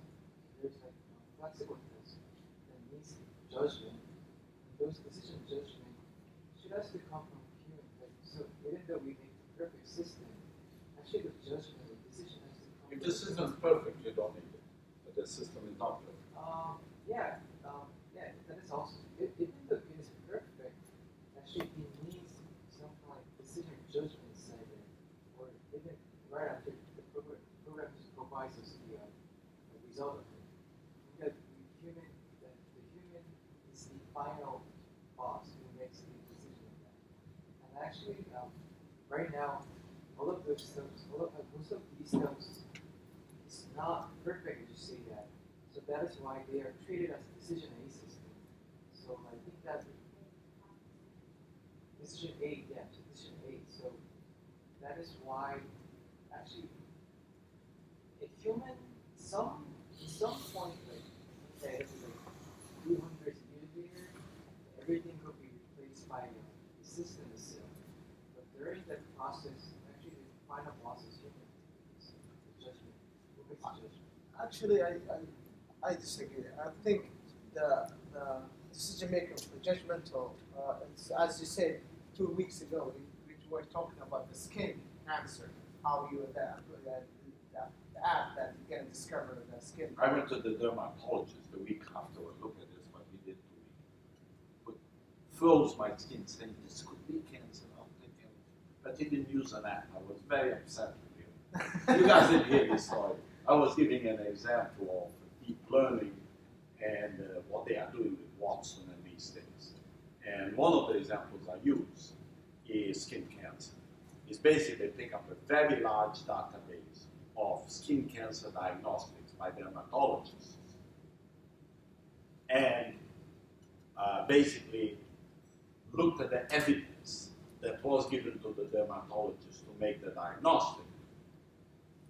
And created using deep learning, like Sophie is doing in her dissertation, a very complicated equation with maybe 100 interactions that at the end came out with an equation looking like the regression shown yesterday by Albert. Okay, many elements, etc., with parameters there. And they are going to have an app, they take a picture of your skin, and it will do those calculations and give a probability of having cancer. Correct? Yeah, the same as the decision. You can't develop that and do the same thing. But Yeah, collecting all that but I always make two comments about that example. Yeah. One is measurement error, meaning even a device will make measurement errors, like for example, you didn't take a bath today, so your skin is dirty and in the environment, or your hand shook when you took the picture, or something like that. I actually have a very funny story to tell about that if I have time to tell it. The other thing is, this equation is only as good as the average dermatologist is. And if the average dermatologist only identify cancers 80% of the times correctly, this thing will be only 80% correct. However, you can improve it by conducting biopsies and improving this was right, this wasn't wrong, and etc. But you have to wait, a lot of people get cancer or die, so that's not too good, is it? Actually, I was kind of point out something against Eric's point. First point is that you don't need 100% assurance on those data. So as long as you are confident with those, what you're doing, you can employ it and allow some mistakes still. Another point is that as you go down to the transaction level data, parameters that you use gets more clear to be used in the model, that it doesn't much need the intellect on the decision making of the human, and mostly based on the model. Actually, I think that Okay. that's decision A. So we are getting decision A from measures. We don't get decision. I can hear you. Seriously, Seriously, I can hear you. This classroom has a fan here or something. Yeah, it is cold. It's the frequency I don't hear very well. So this is we are cold? Yeah, it is. Yeah, that's from Saudi Arabia. Okay, I was just talking that, first of all, the skin test server. So, yeah, the machine would know the measurement of it. So if the measure is not a decision, so decision and measure is different. Also, like also very important, yeah, I understand that. So we do not need 100% assurance because we make the decision, not the machine or the measures. The measure is just the information given by systems. Okay, so I'm going to try to answer my question, come back to this. I describe typically this IPA that we are doing in several projects as three parts. One part is what I call the Henry Ford model, okay, which is engineering, basically process engineering.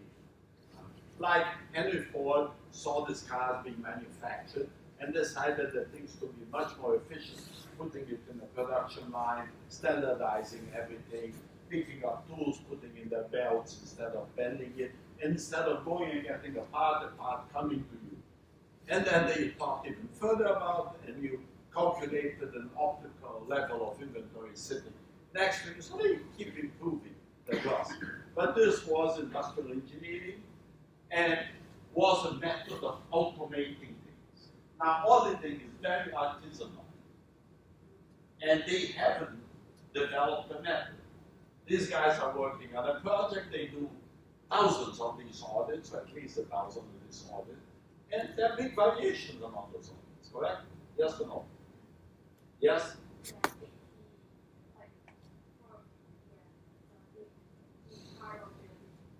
And so this is like making a lot of Fords and doing it differently. One, you put the wheel first. The second day you put the steering wheel first. You have to open and close the door to go in there. You know, it's instead of putting the seal in before you put the ceiling of the car, etc., this kind of thing. But those things are very deterministic. They are very repetitive. Then I say there are parts that the auditor will stop and have to make judgments. And so this is the Henry Ford department or industrial engineering department. This is the judgment department. And in an audit, there are a lot of these judgments, some much more momentous than the other. So on the Henry Ford, on the judgment, I divided it into two parts. Judgments that are repetitive, and any good auditor making the judgment will come up with that same decision. And judgments that I call asymptomatic audits, whereby in each case might be a little bit different, and the probabilities of agreement are in the 60s or 70s. Okay. And so, actually, you have seen, Andrea wrote this up for a paper we are putting together. She did such a good job, she said it much better than I could say. But actually, the next step behind this goes to what we are talking about will auditors be replaced? Will this thing that the auditors do be replaced? I want everyone to say yes, not only you. Will this automation, Yes, but systematic after a long time. automatable, I just gave it away. Yes, but after a long time. Why? Because they're not gonna accept it.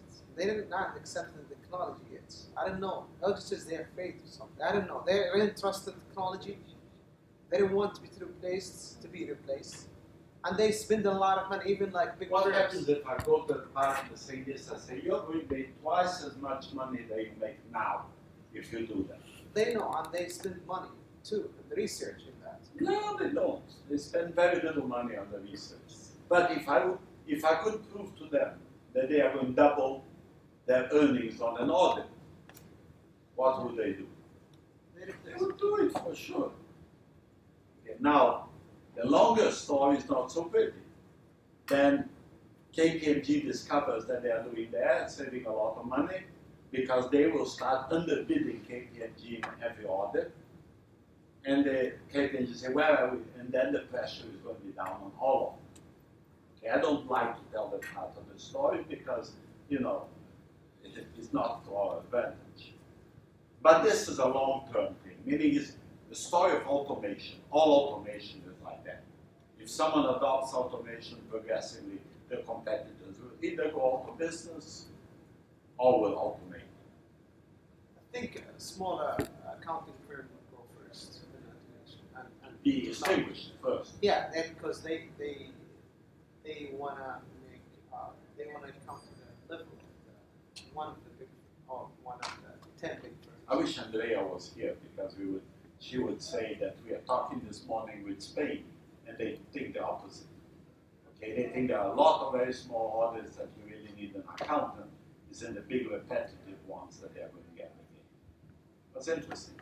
Or what is it? But what I wanted to say, my speculation, is that by studying these, Helen and Chanter and whoever doing audit judgment will progressively be able to move this curve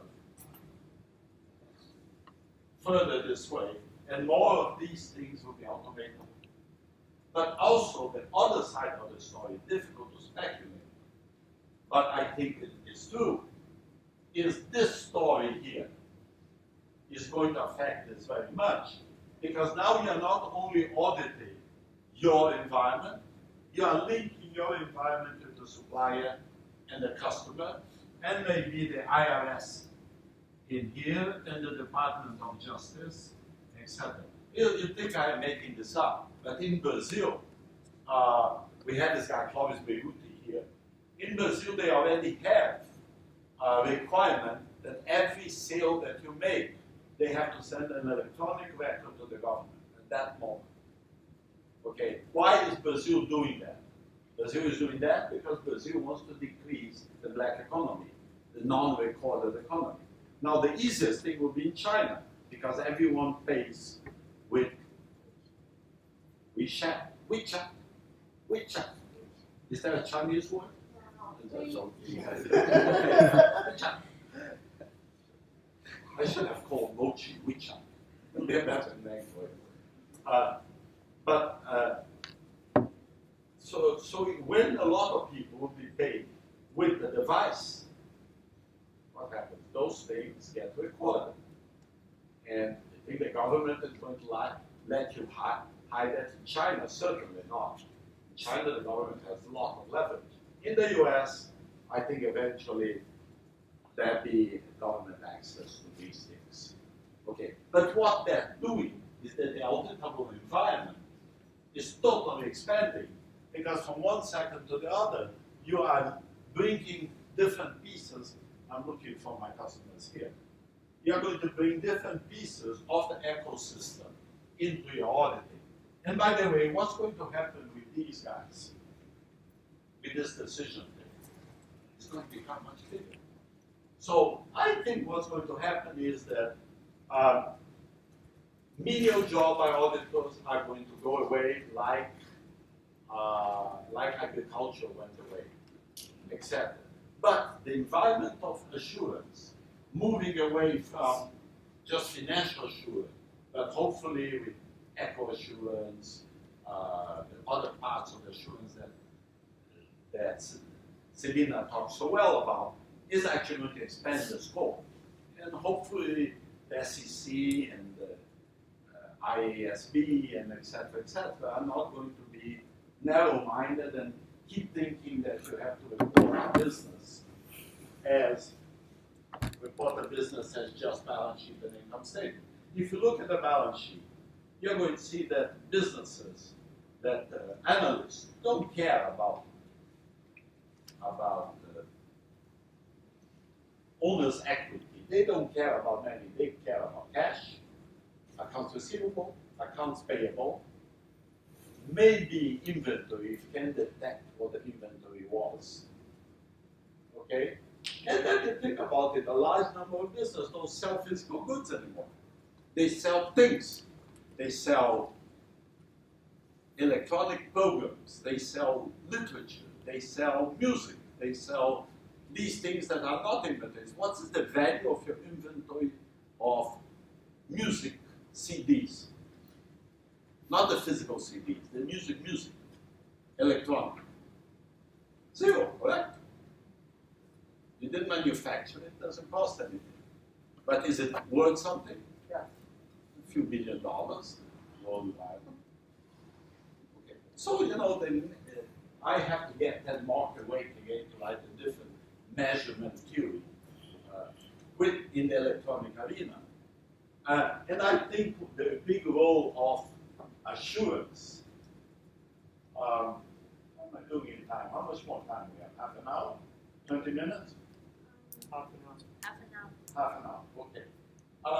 So the role here of this measurement function will have to go into the other parts of the value chain, and it's going to have to link with other organizations. Now, the thing I wish Andrea was here, you're going to like this.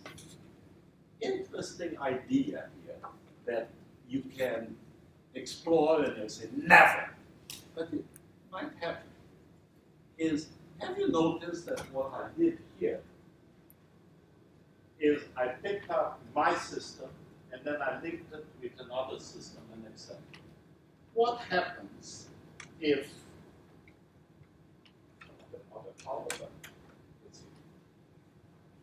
what happens if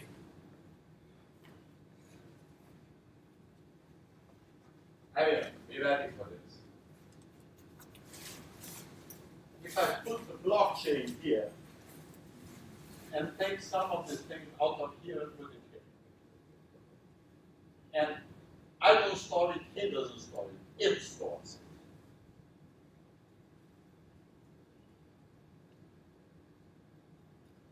Who is the one that's storing this? Say that again? Who is the one that's storing this? Who is The Vermont auditor. Mr. Cloud, Mr. Blockchain Cloud, or Miss Blockchain, sorry. This blockchain cloud. So who is it? Is it for the firm or is it for Public. or like anyone? I think I confirm that auditor is the tail that comes after the dog, the tail that comes after the tail of the dog. But isn't that the natural thing about blockchain? Yeah. Isn't that the natural thing about blockchain is common database of many owners. You think a company today will not have their own records, just put it in an external blockchain? It's gonna be a huge blockchain. Huge blockchain. I installed a $4 million computer in Brazil. When I finished my PhD, I had to go back for 2 years.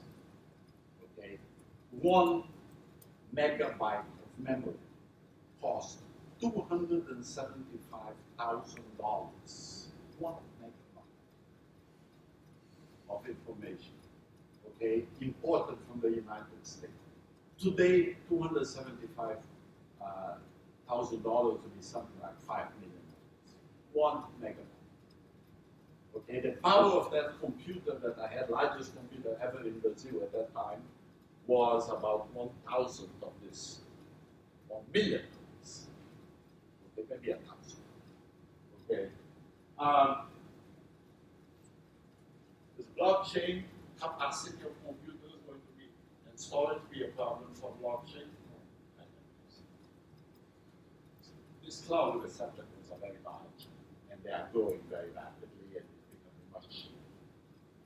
Now you want to have a nightmare? Imagine the day that we have a major power outage.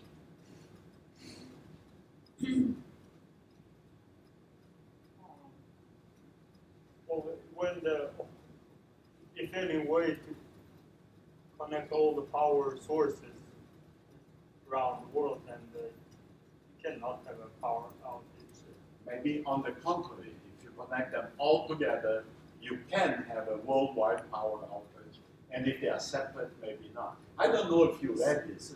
This is conspiracy theory, but I think it's more valid than many of President Trump's conspiracy theory. I think you hear that where external hackers that destroy the network.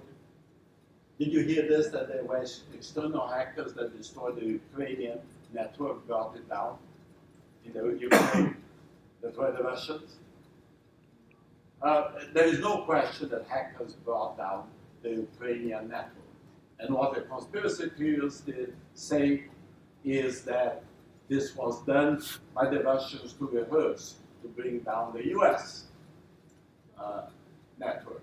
And I know for a fact that in the US they are doing very extensive anti-hacking mechanisms in the interconnection of the networks. But can you imagine how scary the idea that from one day, no cell phones. How you guys are going to live without cell phones? Can't call your girlfriend. Okay, can't Uber. How are you going to call Uber? And Professor, actually from that point of view, if we use our entire data set, also we can filter it and we can get the picture snapshot of the weird things happening, not an outlier, but we can say the deviated data set. And we just structure it and get a distribution of it and store it in a blockchain. And then after the auditor would just decode and look at it, and then I see a perfect snapshot of what is like weird stuff happened. And they can just compare whether they manipulated the data set or not. So I could know it. Actually, it doesn't have any problem with privacy or something else because this is just a distribution of it. It's showing the snapshot. And then when it's stored in a blockchain, it is a trusted data set. So the auditor could just use it. there is a famous French poet that said, I don't agree with a word what you say, but I'll defend to my death your right of saying it.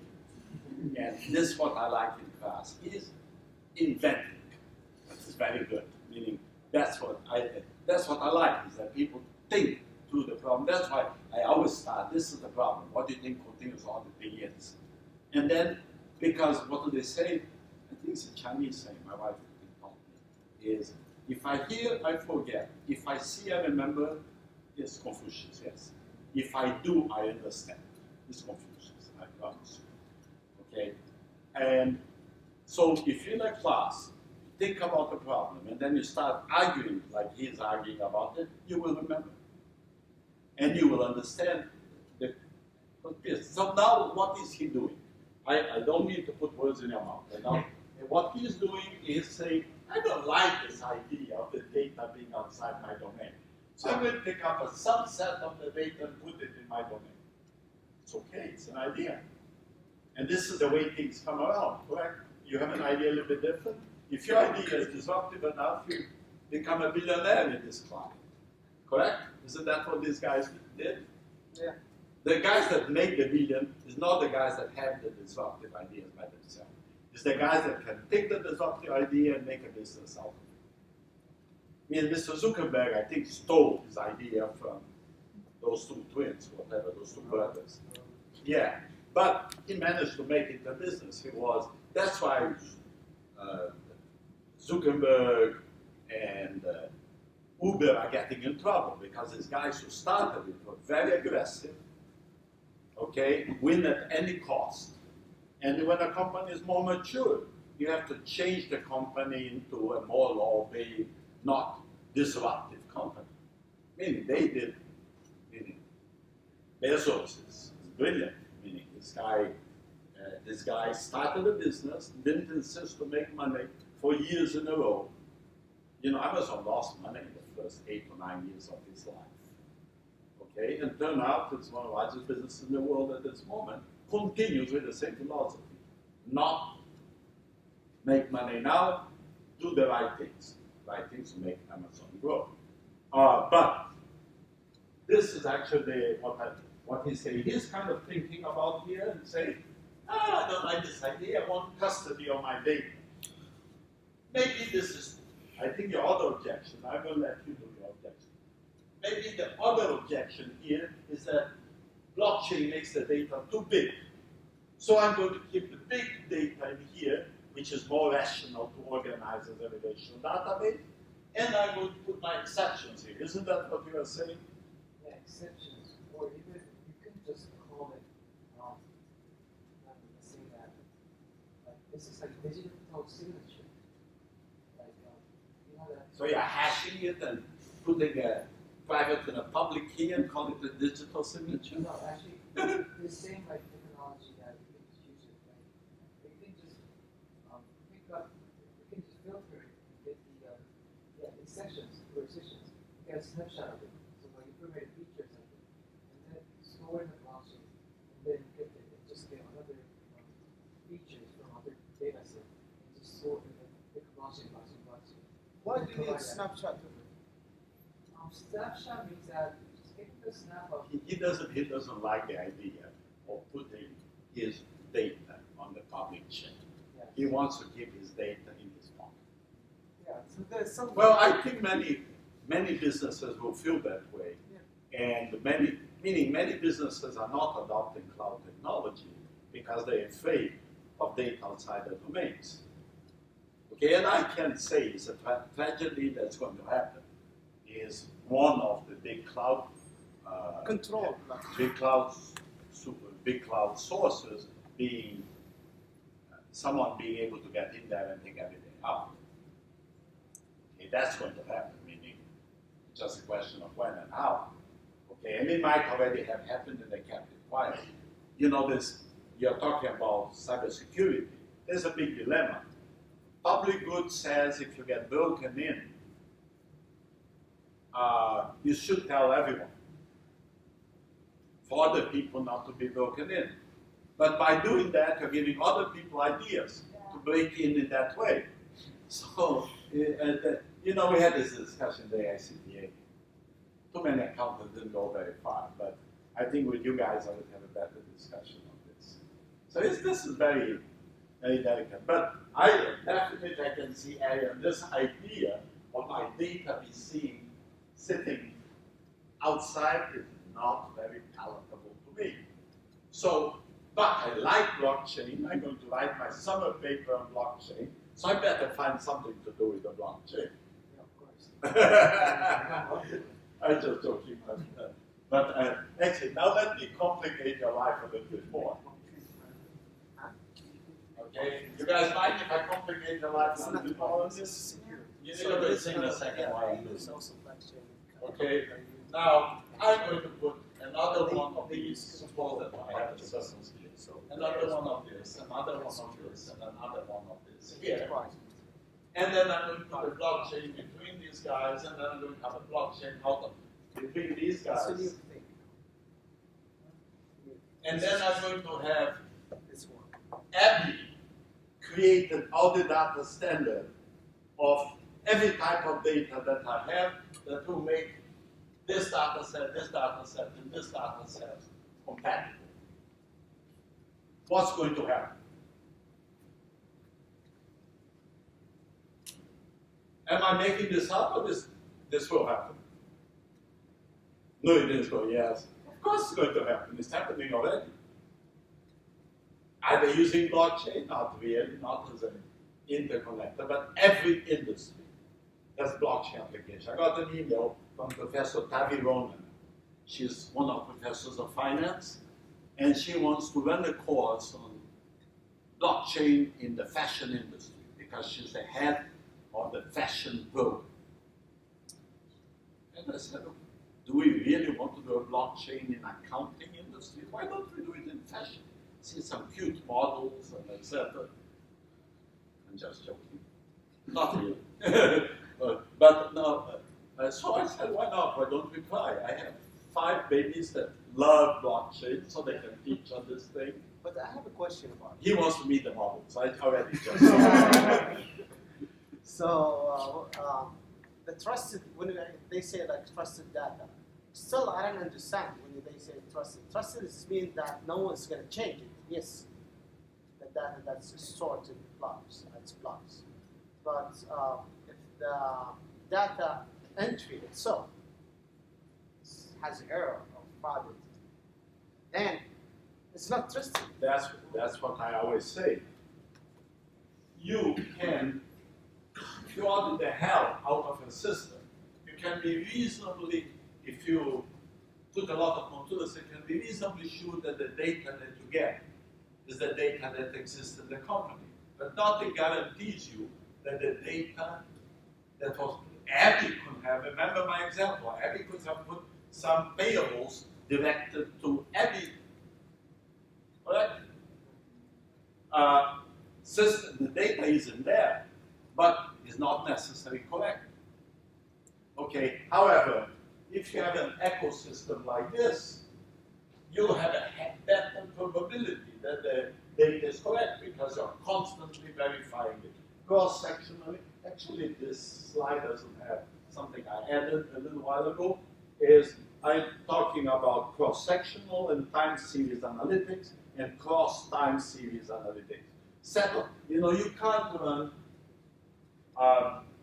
time series analytics on the data you receive together. You have to do time series on data across time.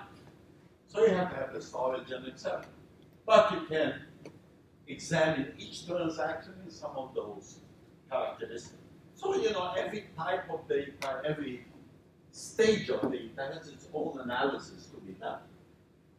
I find the process mining stuff very powerful because you kind of know what happened with the transaction, pretty much the entire section of your systems. So you don't have a lot of assurance that the origination of the transaction, my happy example, is correct. But you know that after you receive the value of the transaction, what happened with the transaction reasonably well. So I find that. And that's like the missing link of auditing. Okay, so this was the AT&T study. Okay, and we conceptualize it with these elements and look at what we said at that time, 91 paper. This methodology, we changed the nature of evidence, timing, procedures, and effort involved in audit work. And the nature of evidence, causal linkage, confirmatory, confirmation, automatic confirmation, continuous monitoring. Procedures, follow the life cycle of the application, different timing for different cycles. effort involved. Advanced analytics linked to processes that reach new method will decrease the effort. And audit by exception. So these are all these contribute. Joe, let's make this slide available to them. I think they have a version of it, but I'm not sure if they have these ones. Okay, this was actually the architecture of the system, and this is the story I told you. This was the system. We received it by electronic reports. We used awk, which is this text mining language that we won't teach you, to extract the data out of that. We put it into a database. Was one of the early relational databases, and then we fed the system. And this was the system with many levels, a la internet. Okay, it's called hypertext, and this was much before. This was '86. The World Wide Web came out in 1992, 93. But you know, hypertext wasn't our invention at all. We picked it up on the paper in California with some Professor Pasadena in California Caltech had been written. Okay, and it actually had a little globe here, and if you press the globe, it will give you the levels below this. So you could click on the level below, just go into the globe. So actually, when the web came out, I was kind of surprised because it was similar. That is a very intuitive type of thing. And we could here put them up, get reports, get analytics, and what we called analytics was a mix of things we call analytics today and graphs, a lot of graphs, because that's what people wanted to watch. And we wrote our graphs in S. Okay, and S is the grandfather of R. And then we wrote it in S+. Okay, and the computers that they were in this, so we thought they were very fast. Okay, and it was very, very nice. It worked. It worked pretty nice. And what happened is 4 data centers, operational reports. The operational reports were sent to Homedale, the ones we chose. There was a card deck that told you where to send the reports. The only modification we did on the system, on this big system, the company is putting a card in the deck to send it to Homedale. And when we got to Homedale, it was go to MAV Sun, MAV Sun, the Sun workstation. So MAV Sun received it through the network that wasn't driving fast. It wasn't collapsing anymore. Okay, and we ran those filters. We ran the filters, threw away the report, and put the fuse on the database. The auditors had a fit. They said, don't throw away the reports, we want them, because they were used to work with the report. So we created a receptacle that they could all go in and pick up the report. And then we have this thing. And we thought we were very hot, putting little buttons here with the number of transactions going by. No one ever used that stuff. It was very cool. When I showed it, everyone went, ah. But no one used it. They used the exception reports when they reached, and they used it for decades. But look at how many transactions. It turned out that that wasn't something they were particularly interested in. And that's very common in designing systems that you design. We used to say, at the labs, we used to say, features sell, but no one uses the features. You pick up an app that you have, half of the features you never use. You don't know how to use it. Yours, you use your cell phone day and night, correct? My son gave me an app this week, and that counts how many hours a day I spend on my cell phone. Okay? And I only spend like 2 hours maximum. He spends like 8. Okay? Because that's his job. He always on the road and he uses, travels and etc. etc. I'll give you the name. I don't even know the name of the app. He just borrowed my cell phone and put it on for me. Now this is actually what we did, and we picked up that, and this is actually how the screen looked at that time. You see here is the number of transactions going by, and this was somewhere here in the bill update. And so we have 1,000 transactions, an example, went to form a bill, 998 were printed, 988 were delivered, something happened to 10 of them, and 2 gave us a process error. But then, I don't have a lot of time to conclude, you have to start thinking about what does it mean, this whole thing. For a while, when I started doing this, I said this is going to be a way external auditors work. I think this is too disruptive at this point. I actually think it's going to be part of the audit, is going to be more internal audit than external audit at this moment. And there'll be a moment that screaming and complaining external auditor will have to use the data generated by internal auditors. Because these are reasonably complex data structures that you have, and would be quite intrusive for the auditor to be there. Now, Unibanco, when we are doing this, created a continuous auditing group. And by the way, you find continuous audit groups in now several inter-audit organizations. What they did is they picked up exceptions. What our major first application was branch monitoring. So you run every night an application that look at 18 indices in a branch. And if certain thing happens, it's called an exception. And then the continuous auditors look at the exception and decided if this got escalated to higher level of management or was okay. And that worked until Unibanco was acquired by Itaú, and then it stopped. Okay, now this is actually the episode I was telling you about.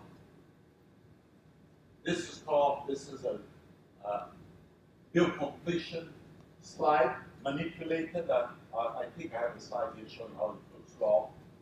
Okay, and basically the standard of bill completion 98%. 98% of the bills needs to be completed and delivered. Look what happened here. So here we stop the system. And what we discovered is that the operator, this is the old days, had picked up a tape, mounted it, read the data, and then by mistake he mounted it again. So each charge was charged twice. Now to make things worse, he was ex-programmer and he multiplied every field by -1 and mounted it again. So it was a catastrophe. A total catastrophe. Our filters picked up a large number of these things. Fortunately, these bills were printed and delivered to mail. This was a weekend. They didn't deliver it to mail, and we stopped. And that's when the people at operation got so mad at us, they didn't know what had happened. By the way, when I showed this to them, they went pale. And they, this happened, except. I don't know if I would like to be that operator that did that double thing now. I don't think good things happen to him. Okay, but notice one more thing. We call this an analytics, but actually this is a graph. And I actually believe that auditing should be much more graphic than it is today. I can't convince. The firms love to show nice graphs to their clients, but they don't use it as audit evidence.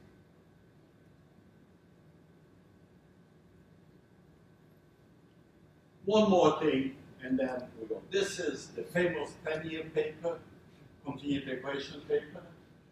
And just to kind of show you the equations I applied to AT&T. We actually started this idea of continued equation because we're kind of trying to model the billing system. And I was trying to write equations saying, you know, this one generates 5 to there, and etc. creating equations. And I had this guy, Andy Sherman, on my team, and he was a solid state physicist. He said, that's a continued equation. And I guess they do this in solid state physics. They go from one stage of physics to the other one, and you write an equation. That's a continued equation. I said, okay, we call it. Okay. But then he went to work to one of the financial firms. He became the head technologist, and then retired. Bell Labs was a lot of fun. But then I applied this to a conference that I was doing for airlines. And I said, you know, you can apply this. I always wanted to work with the airline. I never got an airline to work with me.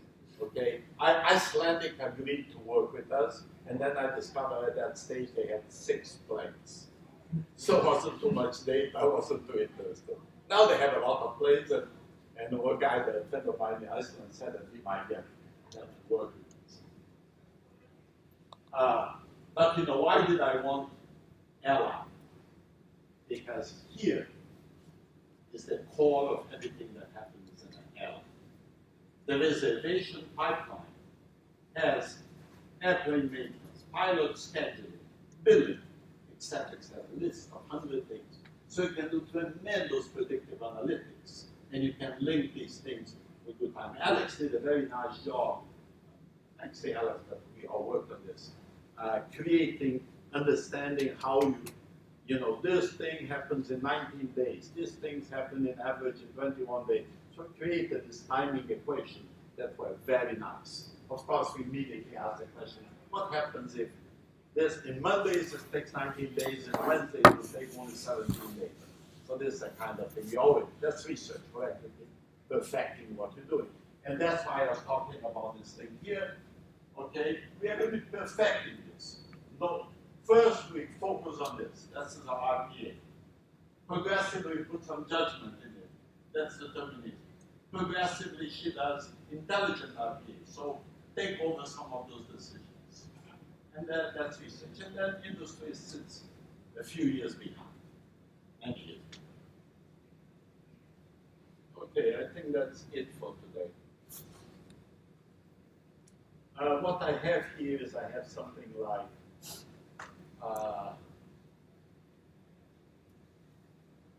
110 slides. So we are here until 3 a.m., correct? She looks so scared. She thinks, oh, I have to. No, Chow will give you the slide. I think the slide might already be in your deposit there, but I did some changes. Okay, thank you very much. We go home now.